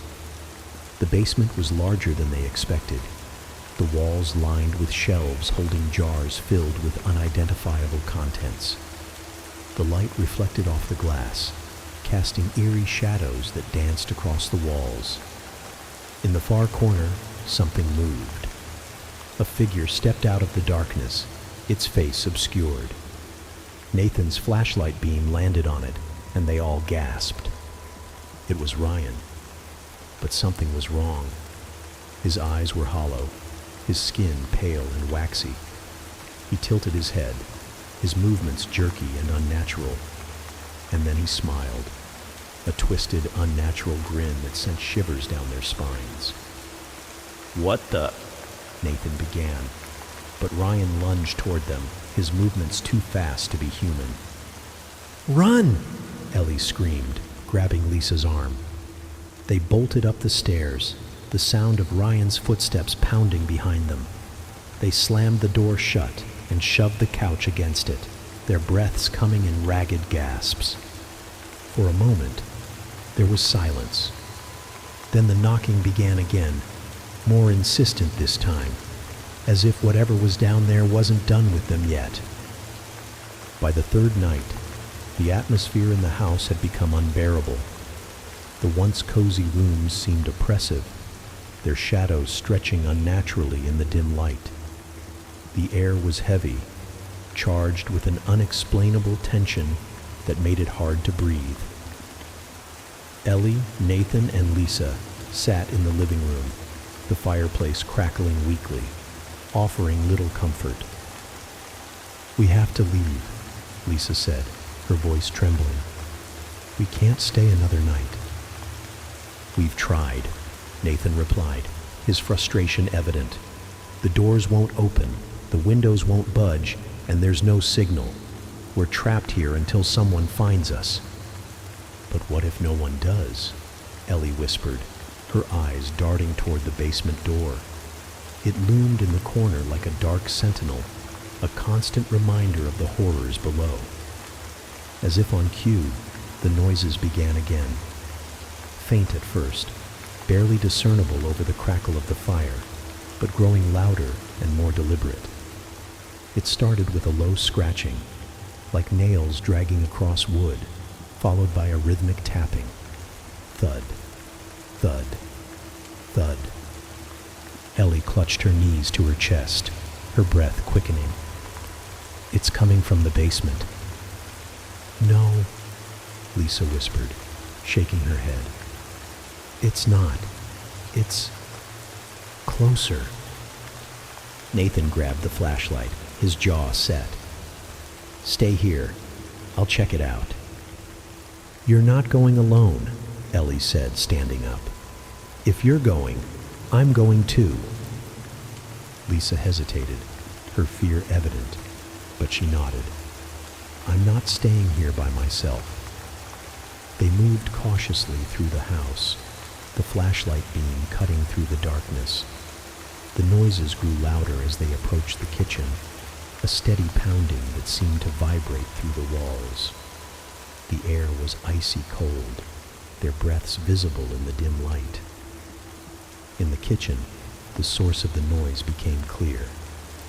The refrigerator door was rattling violently, its handle jerking as if someone, or something, was trying to open it.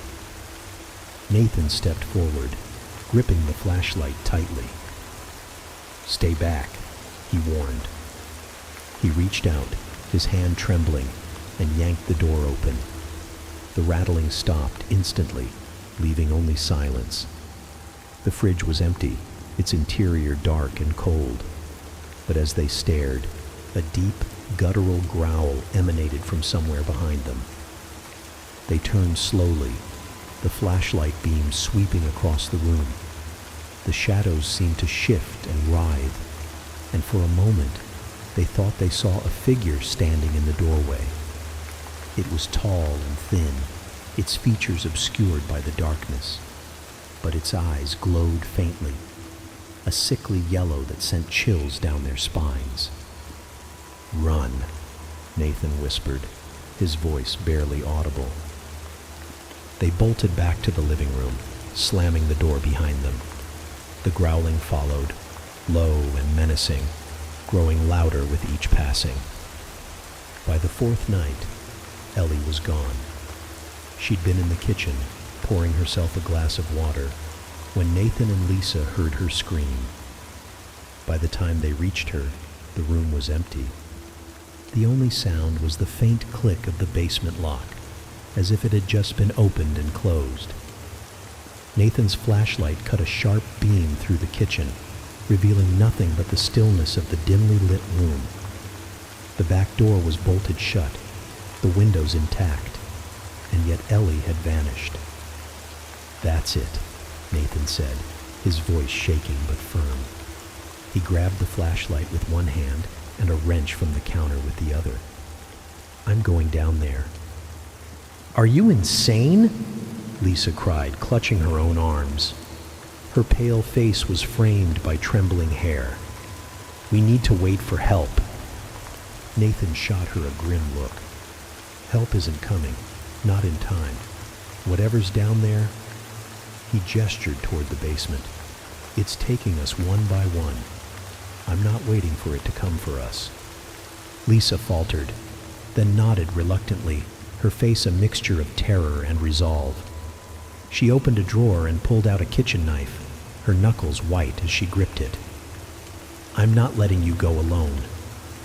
Together, they approached the basement door, its ominous chain still glinting under the flashlight's beam. They pried the padlock open with a crowbar Nathan had retrieved from the shed earlier, the chain clattering loudly as it fell to the floor. The door creaked open, revealing a yawning black void that reeked of mildew and something far worse, something rotten. The wooden stairs were narrow and uneven, their groans amplified by the suffocating silence around them. The air grew colder with each step, as if the basement was swallowing them whole. Nathan's flashlight illuminated the walls, lined with flaking plaster and rusted pipes that dripped occasionally into puddles on the ground. Shadows danced wildly in the wavering light, giving the space an eerie, pulsating life of its own. When they reached the bottom, the room opened into a large, cavernous space. The ceiling was low, supported by wooden beams that looked dangerously close to collapsing. Shelves lined the walls, their contents illuminated sporadically by the flashlight beam. Rows of jars filled with murky liquid glinted faintly, their contents unrecognizable yet grotesque. Twisted forms suspended in stasis, as if they were specimens from some horrifying experiment. "What is this place?" Lisa whispered, her voice barely audible. Her breath misted in the frigid air. Nathan didn't answer. His flashlight had caught something at the far end of the room, a figure standing motionless, partially obscured by shadows. He raised the light higher, and the beam landed on its face.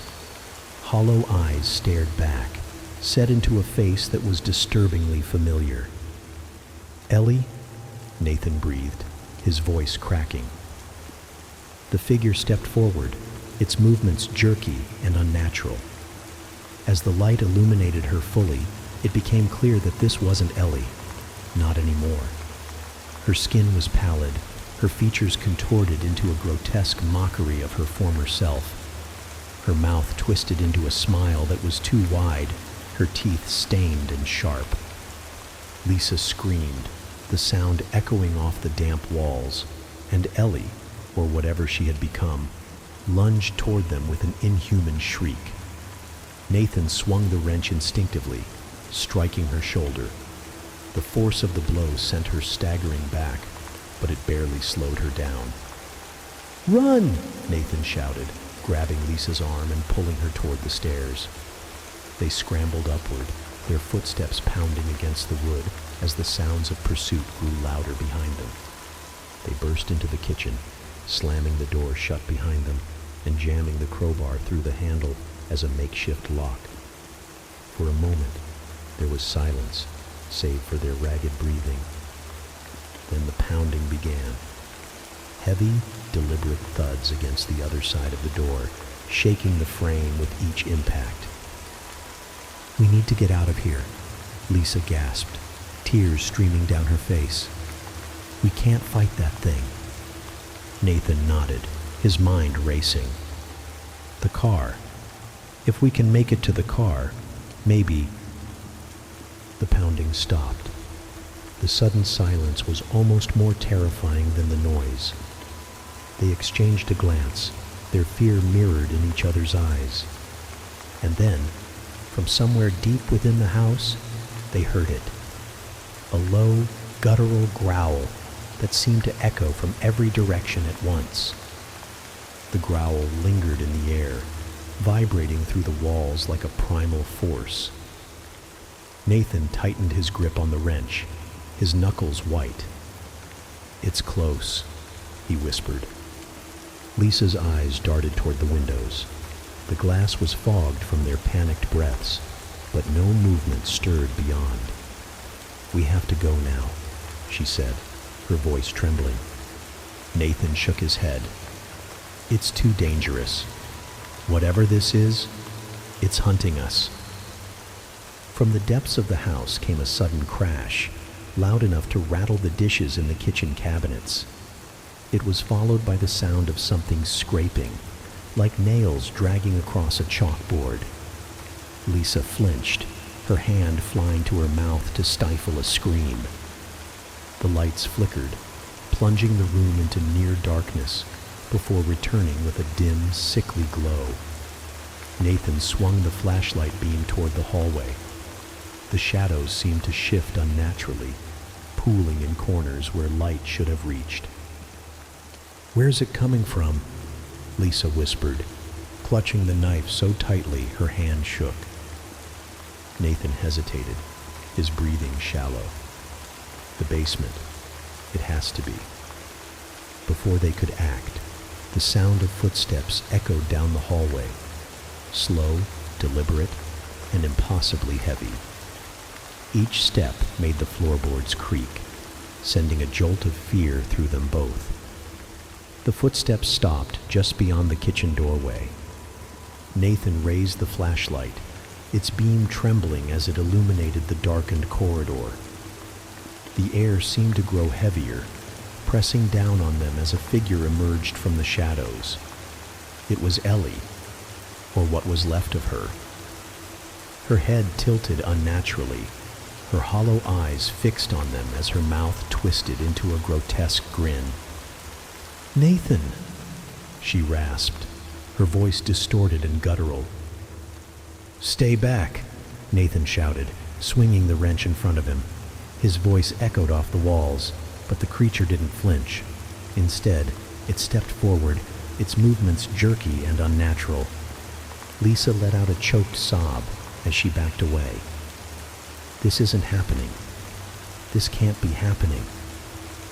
The creature lunged, its speed unnatural and terrifying. Nathan swung the wrench, connecting with its arm with a sickening crunch, but it barely slowed. The force of the impact sent him stumbling backward, his flashlight clattering to the floor. "Lisa, run!" he yelled. Lisa hesitated for only a moment before bolting toward the living room. Nathan followed, the creature's guttural growls growing louder behind them. They reached the front door, tugging desperately at the handle, but it wouldn't budge. The lock seemed fused, unyielding despite their frantic efforts. "Help me move this," Nathan shouted, grabbing a nearby chair. Together, they shoved furniture against the doorway, creating a makeshift barricade. The creature's pounding began almost immediately, each impact shaking the fragile barrier. "This won't hold," Lisa gasped, her voice breaking. What do we do? Nathan scanned the room, his mind racing. His eyes landed on the fireplace, its embers glowing faintly. The tunnel, he said suddenly. There's always a tunnel or something behind the fireplace in places like this. Lisa stared at him, wide-eyed. You can't be serious. It's worth a shot, Nathan said. He grabbed the poker from the hearth and began prodding at the bricks. Lisa joined him, her knife abandoned in favor of prying loose a stone. To their astonishment, one of the bricks shifted, revealing a narrow opening behind the fireplace. The pounding grew louder, the creature's snarls filling the air. Go, Nathan urged, pushing Lisa toward the opening. She crawled through, her breath coming in short gasps as the darkness swallowed her. Nathan followed, pulling the brick back into place just as the barricade behind them gave way. The tunnel was cramped and suffocating, the air thick with the smell of damp earth. Their knees scraped against the rough ground as they crawled forward, the only light coming from Nathan's dim flashlight.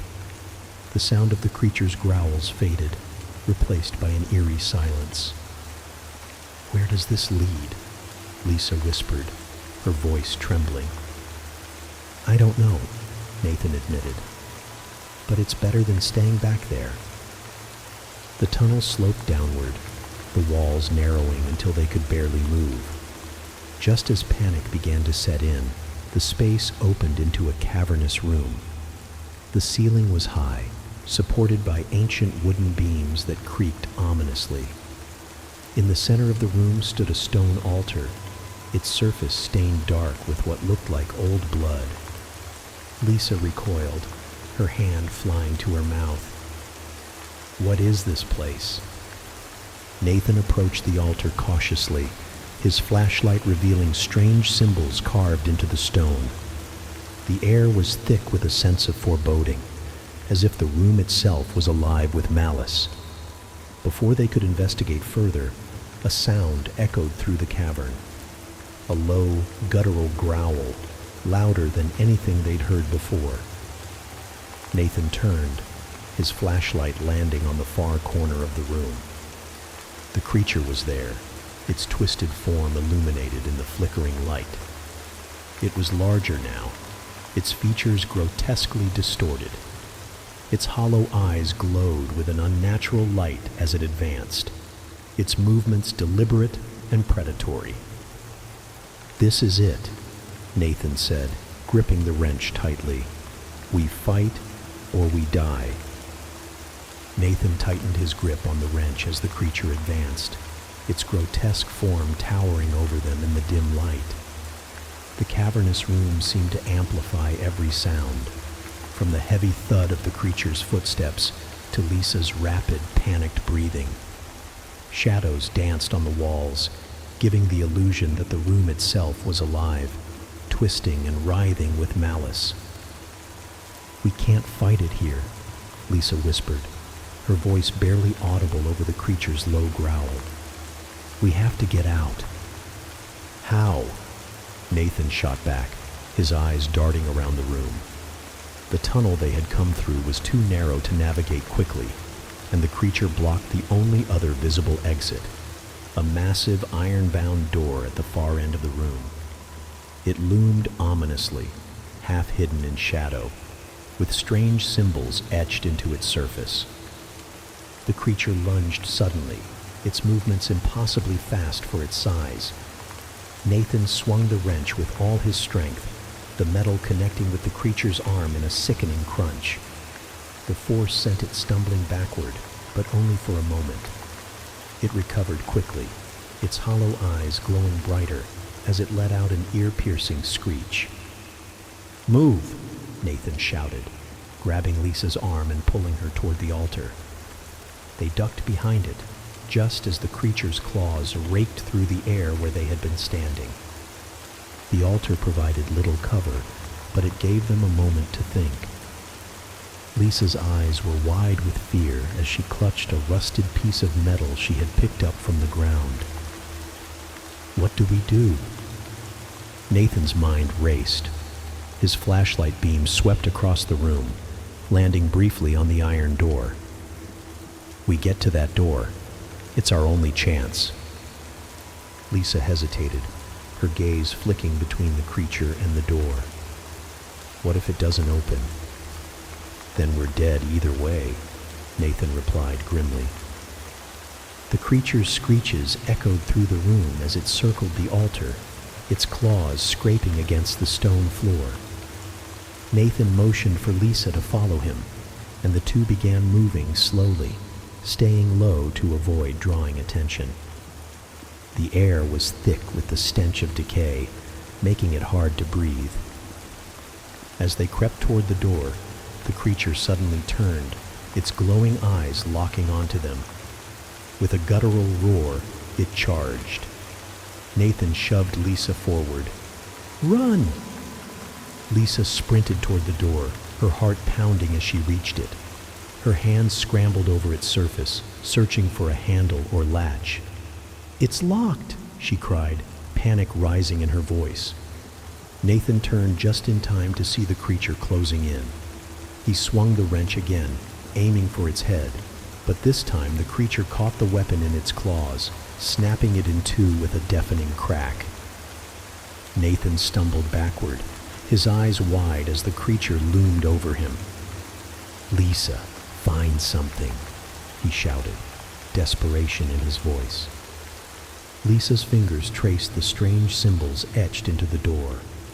One of them felt different, a small indentation that gave way when she pressed it. The door groaned, its ancient mechanisms creaking as it began to swing open. "Nathan, come on," she screamed. Nathan didn't hesitate. He darted past the creature, narrowly avoiding its claws as it swiped at him. He dove through the opening just as Lisa pushed the door closed. The creature's roar echoed through the tunnel as the door slammed shut, sealing them inside. The new room was smaller, but no less unsettling.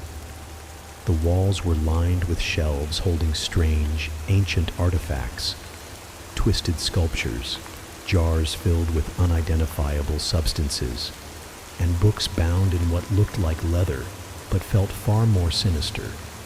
A faint, otherworldly glow emanated from a pedestal in the center of the room, where a single object rested, a large black crystal that seemed to pulse with a life of its own. "What is this place?" Lisa whispered, her voice trembling. Nathan's eyes were fixed on the crystal. "I don't know, but I think it's important. Maybe even the key to all of this." Lisa shook her head. "We need to find another way out. That thing, it's not going to stop." Nathan nodded, tearing his gaze away from the crystal. He began searching the room, running his hands along the walls for any sign of an exit. Lisa followed suit, her fingers trembling as they brushed against cold stone. The air in the room grew heavier, and a low hum filled the space. The crystal's glow intensified, casting eerie shadows that danced across the walls. Lisa turned to Nathan, her eyes wide with fear. "Do you hear that?" Nathan nodded. "It's coming from the crystal." Before they could react, the door behind them shuddered, the creature's roars growing louder. The pounding began again, each impact shaking the room. Cracks formed along the walls, and dust rained down from the ceiling. "We don't have much time," Nathan said, his voice tense. "Help me move this." He gestured to a heavy bookshelf that was partially blocking another doorway. Together, they pushed it aside, revealing a narrow passageway that descended even deeper into the earth. The crystal's hum grew louder, almost deafening, as if protesting their departure. Nathan hesitated, his eyes lingering on the glowing object. "What if we need it?" Lisa grabbed his arm. "We don't have time. Let's go." Reluctantly, Nathan followed her into the passageway, the sound of the creature's pounding fading as they descended further into the darkness. The air grew colder, and the walls became rough and uneven, as if they were moving through a natural cave rather than a constructed tunnel. They emerged into another cavern, this one even larger than the last. Stalactites hung from the ceiling, glistening with moisture, and an underground river cut through the center of the room, its water glowing faintly with an unnatural light. Strange symbols were carved into the walls, their meanings incomprehensible, but deeply unsettling. Nathan and Lisa crossed the river on a narrow stone bridge, their footsteps echoing in the vast space.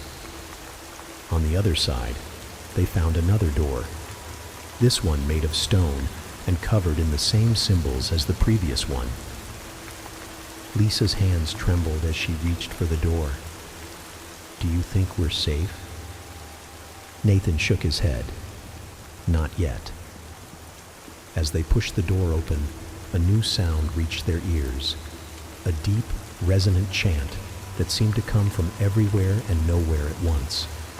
The room beyond was shrouded in darkness, but as they stepped inside, torches flared to life along the walls, revealing a massive, circular chamber. In the center of the room stood a figure cloaked in black, its face hidden beneath a hood. It held a staff topped with a crystal similar to the one they had left behind, and its presence radiated a chilling, oppressive power. "You should not have come here," the figure said, its voice echoing unnaturally. Nathan stepped forward, his fear giving way to anger. "What have you done to our friends?" The figure tilted its head, as if considering the question. "They are part of the cycle now, as you soon will be." Lisa grabbed Nathan's arm, pulling him back. "We have to go." The figure raised its staff, and the room began to tremble. The walls cracked, and the torches flickered wildly.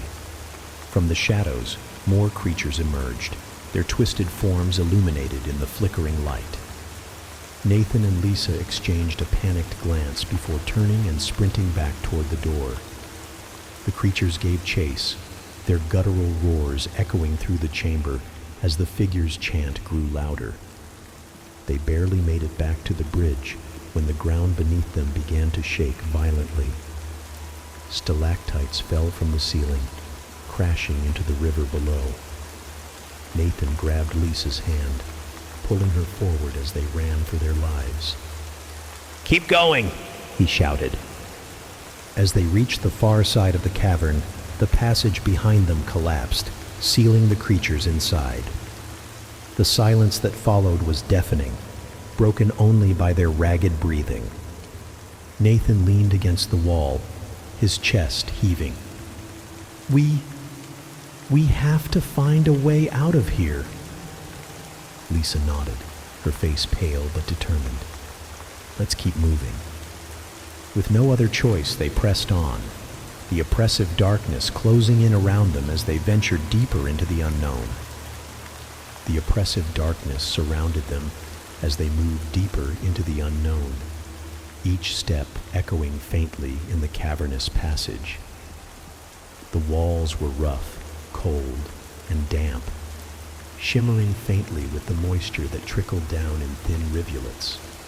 Every sound, from the crunch of their footsteps on gravel to their ragged breathing, seemed amplified in the eerie silence.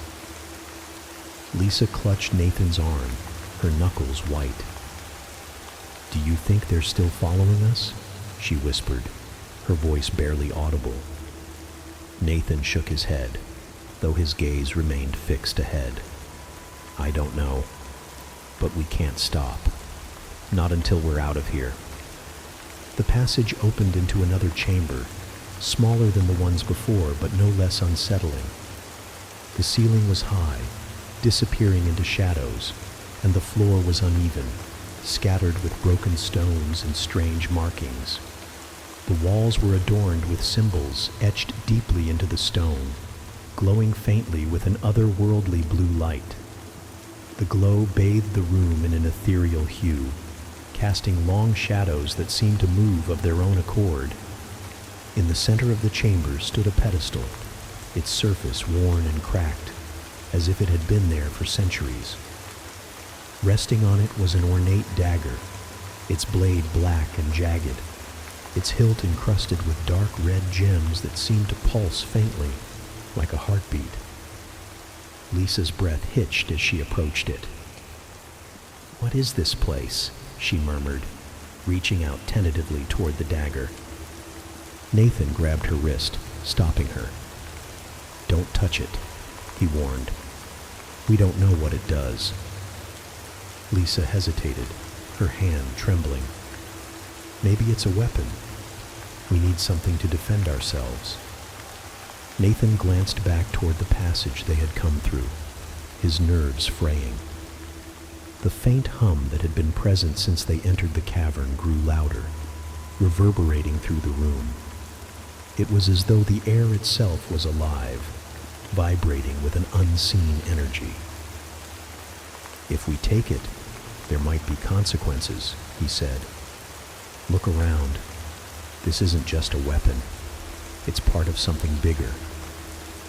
Lisa pulled her hand back reluctantly. "Then what do we do? Just leave it here and hope for the best?" Before Nathan could respond, the chamber trembled violently, dust and small rocks falling from the ceiling.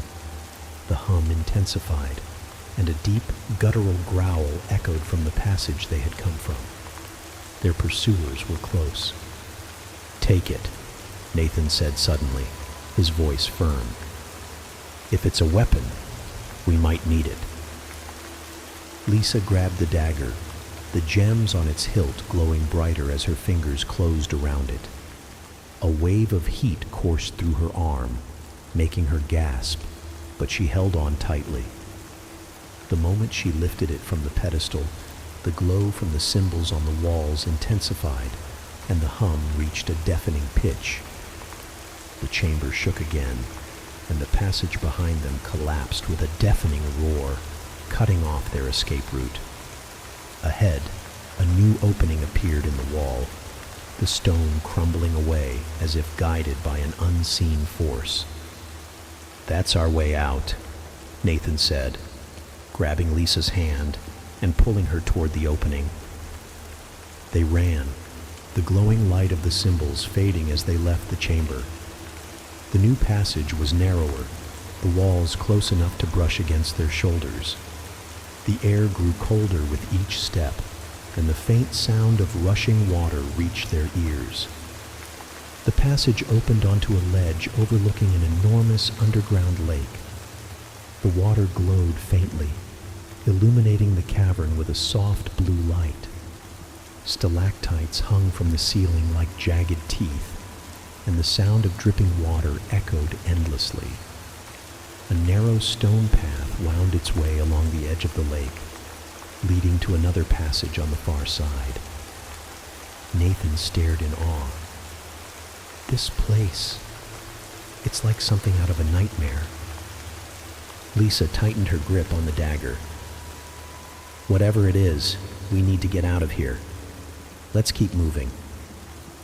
They carefully navigated the narrow path, their footsteps echoing faintly in the vast cavern. The water below shimmered with an unnatural light, and strange shapes moved just beneath the surface, their forms indistinct but menacing. Lisa avoided looking down, her heart pounding with every step.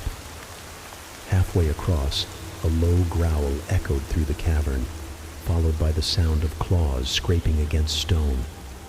Nathan spun around, shining his flashlight back the way they had come.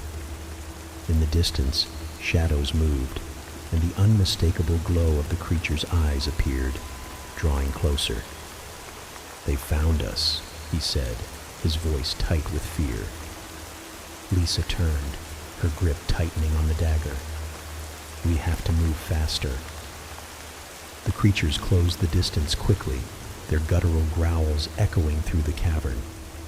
Nathan and Lisa broke into a run, the narrow path forcing them to stay close to the edge. Behind them, the creatures' glowing eyes grew brighter, their forms becoming clearer in the dim light. They were grotesque, their twisted bodies moving with an unnatural speed and agility. As they reached the far side of the lake, one of the creatures lunged, its claws scraping against the stone just inches from Nathan's ankle. He stumbled, but managed to keep his balance, pulling Lisa with him into the next passage. The path sloped upward, the air growing warmer as they ascended. The sound of the creatures faded, replaced by the steady rush of wind. Ahead, a faint light appeared, growing brighter as they approached. They emerged into the open air, the sudden brightness blinding after the darkness of the caverns. The wind was cold and sharp, carrying the scent of pine and damp earth. They were standing on the edge of a cliff, overlooking a dense forest shrouded in mist. The sky above was overcast, the clouds swirling ominously. Lisa collapsed onto the ground, her chest heaving as she caught her breath. Nathan leaned against a tree, his hands on his knees. "We made it," he said, though his voice was hollow. Lisa stared at the dagger in her hand, its gems still faintly glowing. "What now?" she asked, her voice barely above a whisper. Nathan looked out over the forest, his expression grim. "We keep moving. Whatever this place is, I don't think it's finished with us yet." The growls from the cave echoed faintly behind them, a chilling reminder that their escape was only temporary. Without another word, they descended into the misty forest, the dagger's glow lighting their path as the shadows closed in around them.